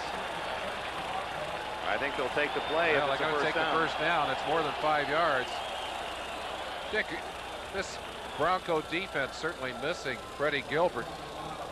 Been playing in there at that left end position, strained the knee. He'll be out, possibly back this next week, but they're trying to cover not only his absence, but the absence of some very fine leaders from that defense from last year's team. Tom Jackson among them. Certainly miss his presence, the inspirational leader of that defense for so many seasons. Mike Harden, whom you saw there, has really kind of started to take over that role, along with number 50, Jim Ryan. Jim Tunney was trying to convince Harden, the acting captain, but of course Dan Reeves is right there, that it's obviously a first down. And look at Dan Reeves. He said, "Prove it." I got to tell you, though, sometimes when you're on defense out there, you know it's a first down. You want to rest. You just want to force them. And it's your right as a defensive captain to insist on the measurement. And I think that's what Harden did. Wants to slow down the momentum here. Yes. Wants to put the pressure on. It is a first down, but now they've forced that offense to stand around for a while. They think it's to their advantage. First time that the Raiders have converted on third down today. It came in their 7th try. Let's finish that thought on the Denver defense. Louis Wright is gone. Steve Foley is gone. Reuben Carter is gone. All of those people, leaders as well as fine players. This defense is a defense in transition, and Joe Collier is pleased with the people he has out there, but right now he is not getting the kind of defensive performance that he has gotten over past seasons, and it shows, quite frankly, in the way this Denver team plays.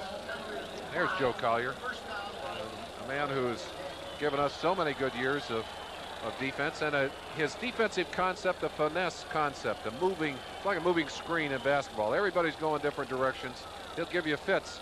Although he's had to do one thing this year with all those changes, he's had to try and simplify that defensive concept a little bit. First down, Raiders at their own 49, trailing by 3 late in the third. Marcus Allen.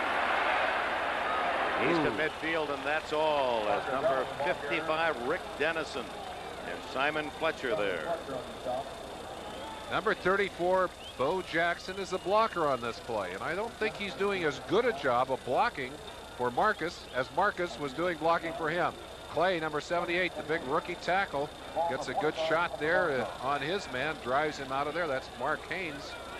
But good defensive play inside out, really shut things off. Second, about 8 yards to go. Marcus Allen is 53 yards away from becoming the all-time Raider rusher, passing Mark Van Egan. Wilson pumping and going deep. And the pass wobbly, died, and Dokie Williams unable to come up with it. The fans wanted interference. Dokie Williams has been asking to be traded with Mervin Fernandez, who's injured, acquired, and James Lofton. He's not playing much and has been complaining that he wants to be traded. And finally, Al Davis went to Dokie Williams, number 85 of the Raiders, and said, hey, we may be able to satisfy you, but if you don't keep it quiet, we'll send you to someplace snowy. And he hasn't been heard from since. Well, he really wants to play, and he's getting that opportunity. Fernandez down with a shoulder injury, a chipped bone in the rotator that will keep him on the sideline for a while. And there are those who felt that Dokie was going to earn his chance back in the lineup in spite of that. And here he is today, playing very well. Look out. Steve Wilson on a corner blitz, and down goes Wilson.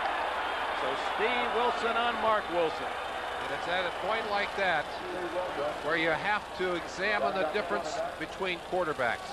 A John Elway with great speed and good body strength may have been able to pull out of that particular situation. Mark Wilson had no chance. Yeah, he's a steady target, isn't he? Fourth sack for the Broncos. Ricky Nattiel drifts back to the 20, and Stan Talley to punt it. And it really complicates your job. You talk about calling the plays and being predictable. What do you call when you can't protect your quarterback? That's what they run into the kicker, and a penalty flag against 59, Tim Lucas. They'll down it at the 3, but the Raiders are going to get the ball back on the penalty. Lucas ran into Talley. You never want to foul the opposition when they're giving you the football. A rookie mistake, a costly error, an opportunity now for the offense to go back on the field for the Raiders. Running in the kicker, number 59, 5 yards and first down. 5-yard penalty, but more importantly, a first down that gives the Raiders another chance at their own 48-yard line. There's Lucas from California. Just a hair away from being a block kick. And what a dramatic turnaround from being a hero. Nobody's standing around that young man right now, but he'll have some company in the meetings tomorrow. Now Mark Wilson sets him up at the Raider 48. Play action. Dumps it off. Bo Jackson. At the 47 of Denver, a gain of 4 or 5 perhaps. I wonder why they have gone away from Jackson as a ball carrier, Dick. We saw him running so efficiently at the beginning of this half. Yet here in the last couple of series, they haven't called his number. The 5 yards in that play gives him 96 for the afternoon, as we're 30 seconds left in the third quarter. His biggest day as a Raider, and one of the most impressive runs of this season on his 35-yard scamper through the Broncos. There he goes. Ooh. 1, 2, 3, 4, 5 jerseys finally bring down Bo Jackson at the 45 with 8 seconds left in the third period. All the early finals for you as this third quarter comes to an end at the Coliseum in Los Angeles. And we'll be back after these messages from your local station. Smith with a broken forearm, Steve Sewell with a broken jaw. Start the fourth quarter, 20-17 Denver. This is the 3rd and 4 play, and it's Bo Jackson fighting to the 41 and may have gotten it. I think he's there. Not many backs would have picked up 4 with the kind of defense that he looked into. What a powerful run, and you see him waving to this crowd. Watch the power on this run. Jackson running right through Mecklenburg there. Mike Harden gets another hit, and he just turned those shoulders up and drove himself up for the first down. There's Dennis Smith, already casted. Broken right forearm. Great athlete he's been, and he's had injury problems earlier in the year. Broken finger and leg problems. That's a real blow to this defense. Marcus Allen to the 38-yard line. Rusty Hilger on the sidelines for the Los Angeles Raiders was the starter at that position beginning of the year. There he is, standing to the behind backside of Flores. Larry Keenan, the quarterback coach, who's signaling in. Hilger was heir apparent, was given the shot at the job, but really just could not appear to handle the responsibilities on the field of the quarterback. Look out. Wilson caught from behind by one leg by Greg Cragen. The nose tackle from Utah State. And there again, an example of the difference in quarterback mobility. Wilson also, if I could be kind enough in saying this, does not really have the feeling for where the pressure is coming from very often. There's a sensitivity that you have to have as a quarterback, and he just does not have it. The man that was open on that play, and you'll watch him right here, Todd Christensen, gets himself out into an area where had Mark been able to see him, I think he would have been able to get him that ball for a big game. Denver had only 15 sacks all year. They have 5 today. Wilson throwing to the sidelines to Lofton, incomplete. Steve Wilson and Jeremiah Castile double teaming Lofton. Third quarter statistics says the Raiders will have to give up the ball on downs. Almost dead even in total yards. Time, not much difference there either. The only comparison is that the Raiders have moved the ball on the ground. The Broncos better through the air. The Broncos still clutching to a 3-point lead. Ricky Nattiel back at the 10. This one will go off the sideline. Not as good as Talley wanted, to the 14-yard line.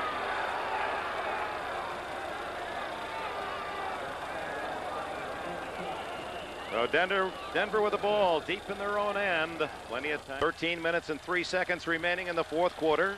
Denver by 3. The ball in the Broncos' hands after the punt at their own 14. Offside before the snap. John Elway started red hot. Remember, we talked about the first quarter statistics. He had passed for 124 yards. You multiply that by 4 and you nearly have a 500-yard game. Well, since then, the last 2 quarters, Elway has only 58 yards. Some of that slowdown due to a charged up Raider defense, certainly here in this second half.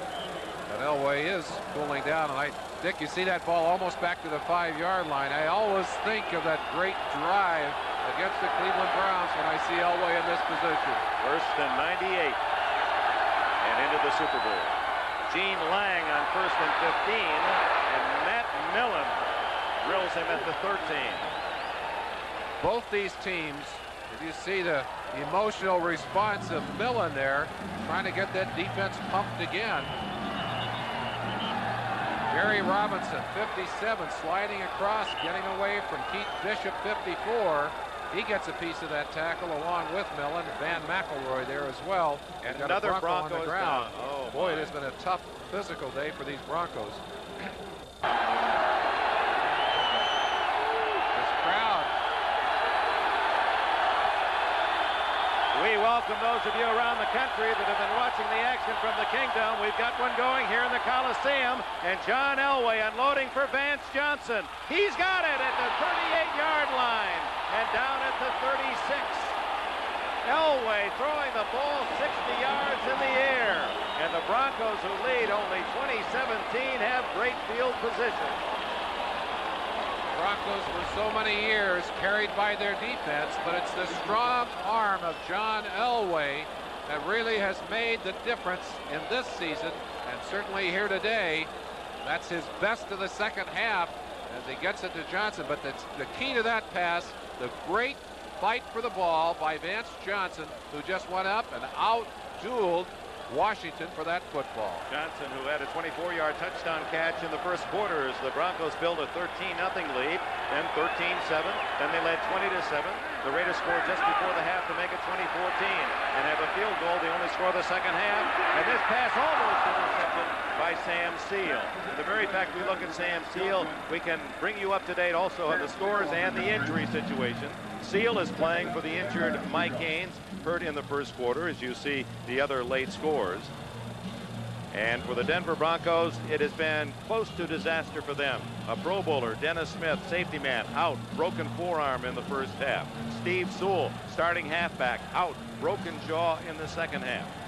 Two very important cogs, one on offense and one on defense. You add those to Steve Watson, Billy Bryant, the center, Gerald Wilhite, already out with injuries, and Dan Reeves is dealing with a very serious injury problem. Elway calls timeout, didn't like the play for the defense, and with 11 minutes and 19 seconds remaining in this fourth quarter at the Coliseum in Los Angeles, it's Denver by 3.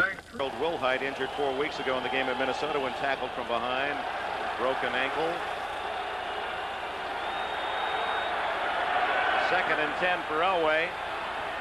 He's got Johnson open again at the 30, 25, and down at the 22. First down, Denver. The same play that Vance Johnson scored on earlier in the day, coming downfield and coming all the way across against the grain. Watch number 82.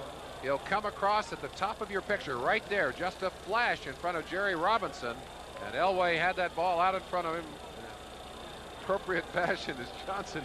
Well, a lot of lateral moves for not much upfield. Ron Fellows, the ex-Cowboy, finally made the tackle. Leading 20-17.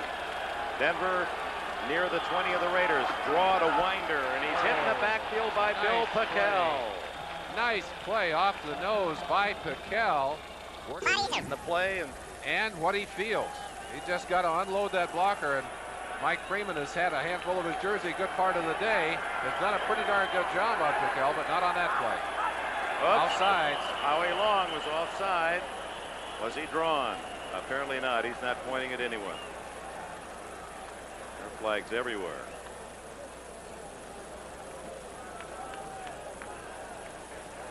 False start. Offense. Right guard. Oh, the Raiders were pulled offside. 5 yards tacked against the Broncos. It'll be 2nd and 16.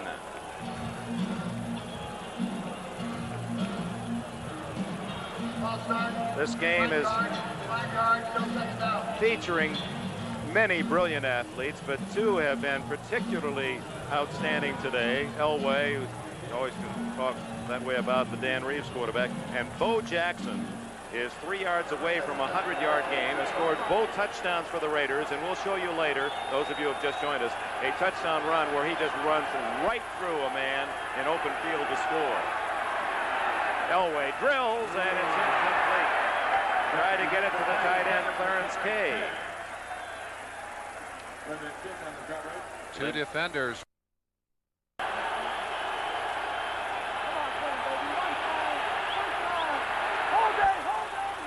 Johnson is open again, and a first down at the 7.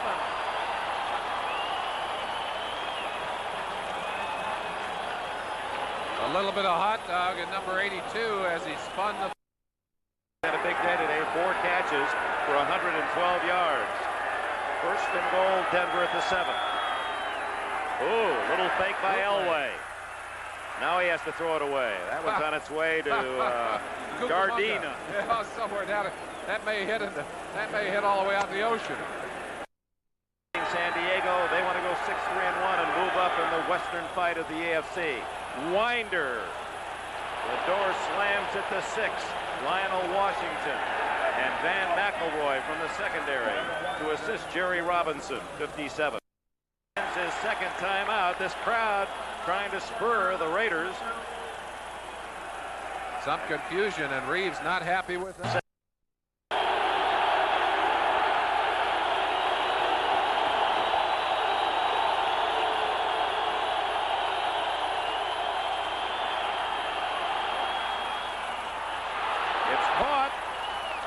A fumble. He's down. They're ruling it. It's down, but not in the end zone. At the 2, it'll be 4th and goal. It was Johnson again. He's 2 for 3 today. We'll try a short 20-yarder.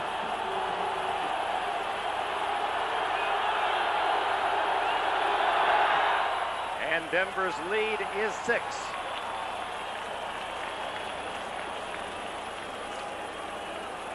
Timeout in the Coliseum with 7:05 left. Of course, again today, Merlin. The kind of this a workhorse. In the old days, Merlin, the Raiders would have just loved this. Down by only 6 in the 4th quarter. They really the game to take it away from their opponent. But one of the things they've lost in this 6-game losing streak is a lot of their confidence. They don't have that feeling of just give us the opportunity. We'll stick it down your throat, and we're going home with a win here. Well, they don't have a Jim Plunkett at quarterback now, but they do have that Bo Jackson, Marcus Allen tandem in the back. They still have a lot of tools, and they still have a lot of pride. They're playing for pride right now, and this is an important series for them. With 7 minutes remaining in the game, the kick comes down to Doki Williams. And he does not get to the 20-yard line. Smothered at the 17.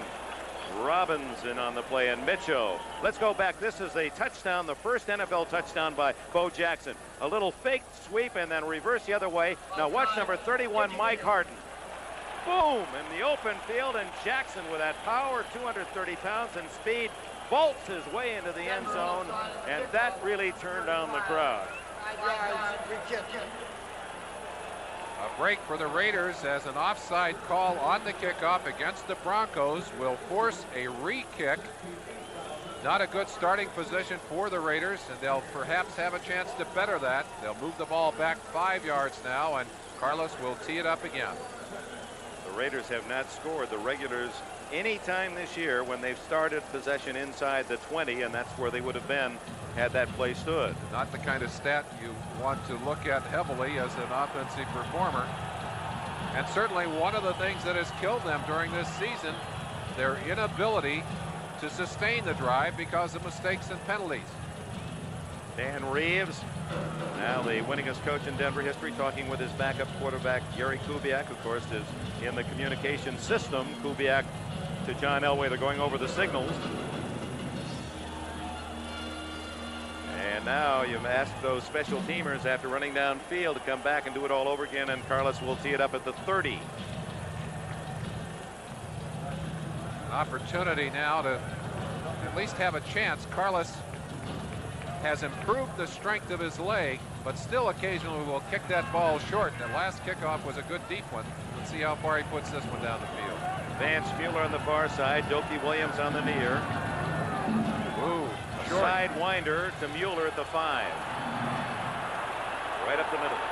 And he gets only to the 25-yard line. Good coverage by Mitchell again. Well, Merlin and I will head on to Detroit and then out to Pontiac for our Thanksgiving Day turkey special. The Chiefs and the Lions at noon on Thursday next. Oh my, I want all the white meat I can eat. We'll save some for you, Dick, I promise. Maybe even a drumstick. Looking forward, hoping there's not too much snow back in that part of the country. That's like going home for you back to Michigan. Hey, I'm a couple of long field goals away from Pontiac where I grew up. Wilson on the screen to Marcus Allen. cutting back inside so deftly to the 38-yard line and a first down. Greg Cragen made the tackle. The ability to keep your balance when someone whacks into your feet. Marcus Allen showed it again there. Had hands on his feet, knocking at him. He didn't go down. Now watch him here. Watch the feet now. Marcus is going to get a slap right there. Randy Robbins, 48, trying to strip those legs out from underneath him. Marcus with concentration upfield, good body control, picks up the first down. A dozen on the play. Bo Jackson. And he gets hit. Harden turned him inside, said someone else bigger get him, and Rulon Jones was there. Mike Harden is not going to be terribly fond of the number of times we've shown that shot by Bo Jackson. Well, he was only human. After all, he's Well, given away 30 pounds to a runner coming at him full speed, and that is really full when you talk about Bo Jackson. Reminiscent of some of the shots we saw when Earl Campbell came into the league and used his body as a battering ram. Mark Wilson bearing down now, 2nd and 8. Bo Jackson now with 99 yards rushing on the afternoon. Wilson gets away for a moment, but not for long. And there again, the mobility. Rulon Jones was had a very thin year in sacks after leading the Broncos last year with 13 and a half. That's only his 3rd this season. Rulon Jones is going to go all the way around and come back to get this sack. Now there's the first hit right there by Brooks, Michael Brooks, 56. And Rulon picks up what we call a baggie. They're late, but they're in time. And hey, folks, don't blame Mark Wilson for that. He's not getting protection back there.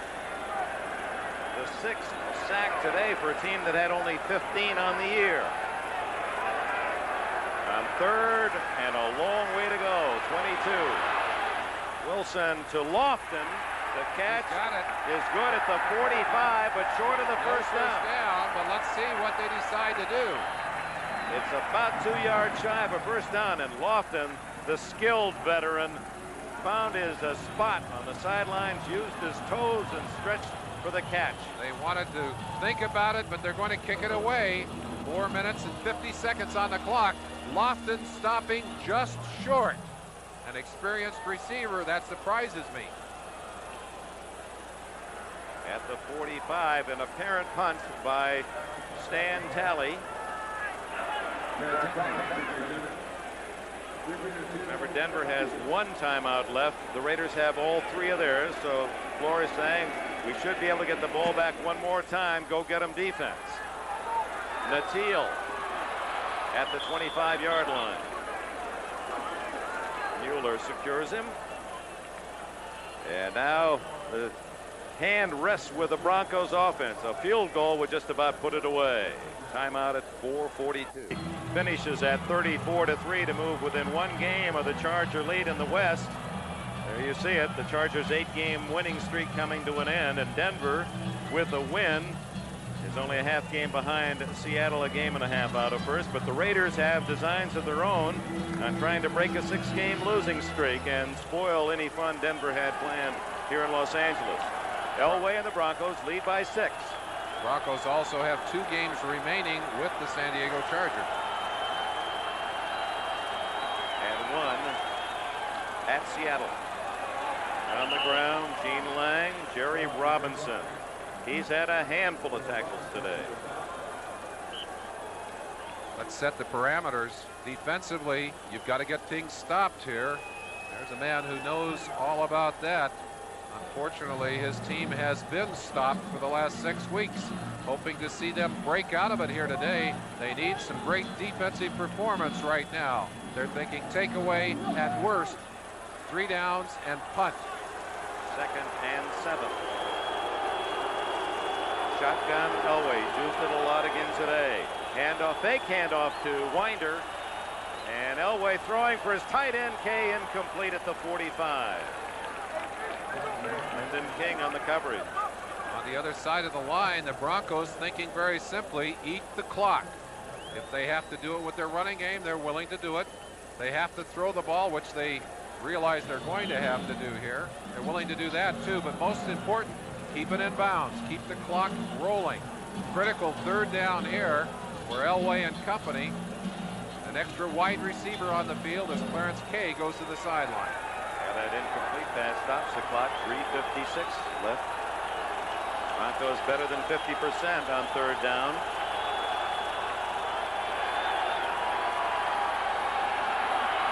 Down the middle, wide open Natil, and a first down at the 48. That is where Elway has struck, right down the middle against the Raider defense. Using the great arm strength. Watch the velocity as Elway will wait for the receiver to break between defenders and then whip that ball. Watch the power of that throw. Boy, that ball just sizzles in there. Jerry Robinson trying to get there. Lionel Washington trying to get there. Vance McElroy trying to get there. No one got there in time except Ricky Natil. See that umpire, Hendy Ansich, he saw that bullet coming. He was ducking. He right through his cap. From the 47 of the Raiders with 3:07 now left.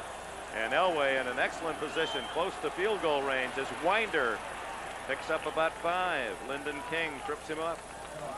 And we're under 3 minutes. And here you wonder if the Raiders would use one of their timeouts. Elway literally can chew up all the rest of this minute to the 2-minute timeout with one more play. Well, Dick, there's only one man, at least I only know of one on that Raiders sideline that could go back to the dog days like this for the Raider, and that's George Anderson, their trainer. He was there in '62 when they lost 13 in a row. Of course, they're fighting to keep from losing their 7th here today. Elway using all the time he can, right down to 1 second. And gives off to Winder, caught in the backfield by Howie Long. Timeout. Rod Martin was there as well. Indeed, they're not going to let the Broncos run it down to 2. At 2:16, the first Raider timeout is spent. Watch number 75 just go inside and rip Stephen No, that's Kenny Lanier, 76. Tears the jersey off Winder. Ball Lake, Denver Broncos and Los Angeles Raiders, all rights reserved. A very important 3rd and 6 for Denver at the Raider 43.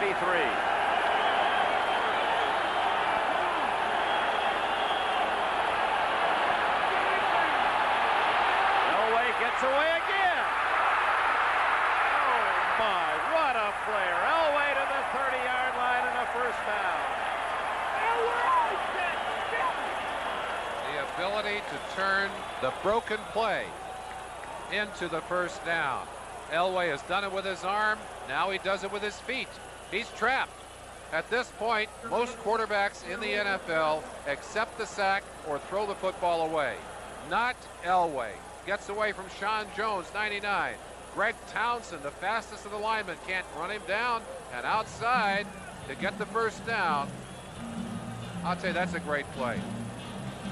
Comes down to the 2-minute timeout. Vance Johnson becomes a spectator.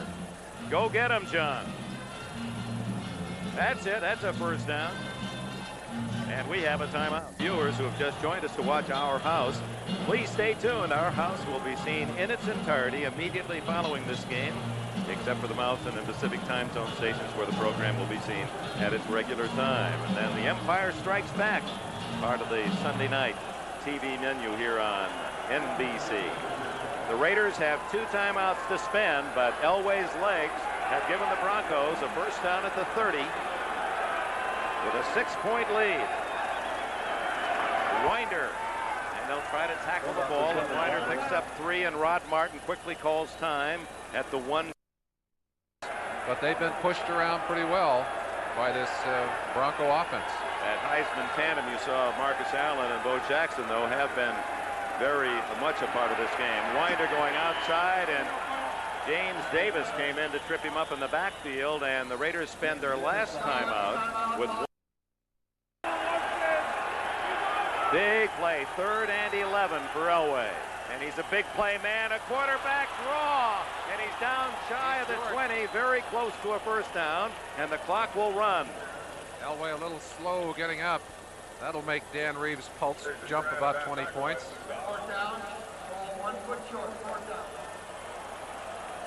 Planned quarterback.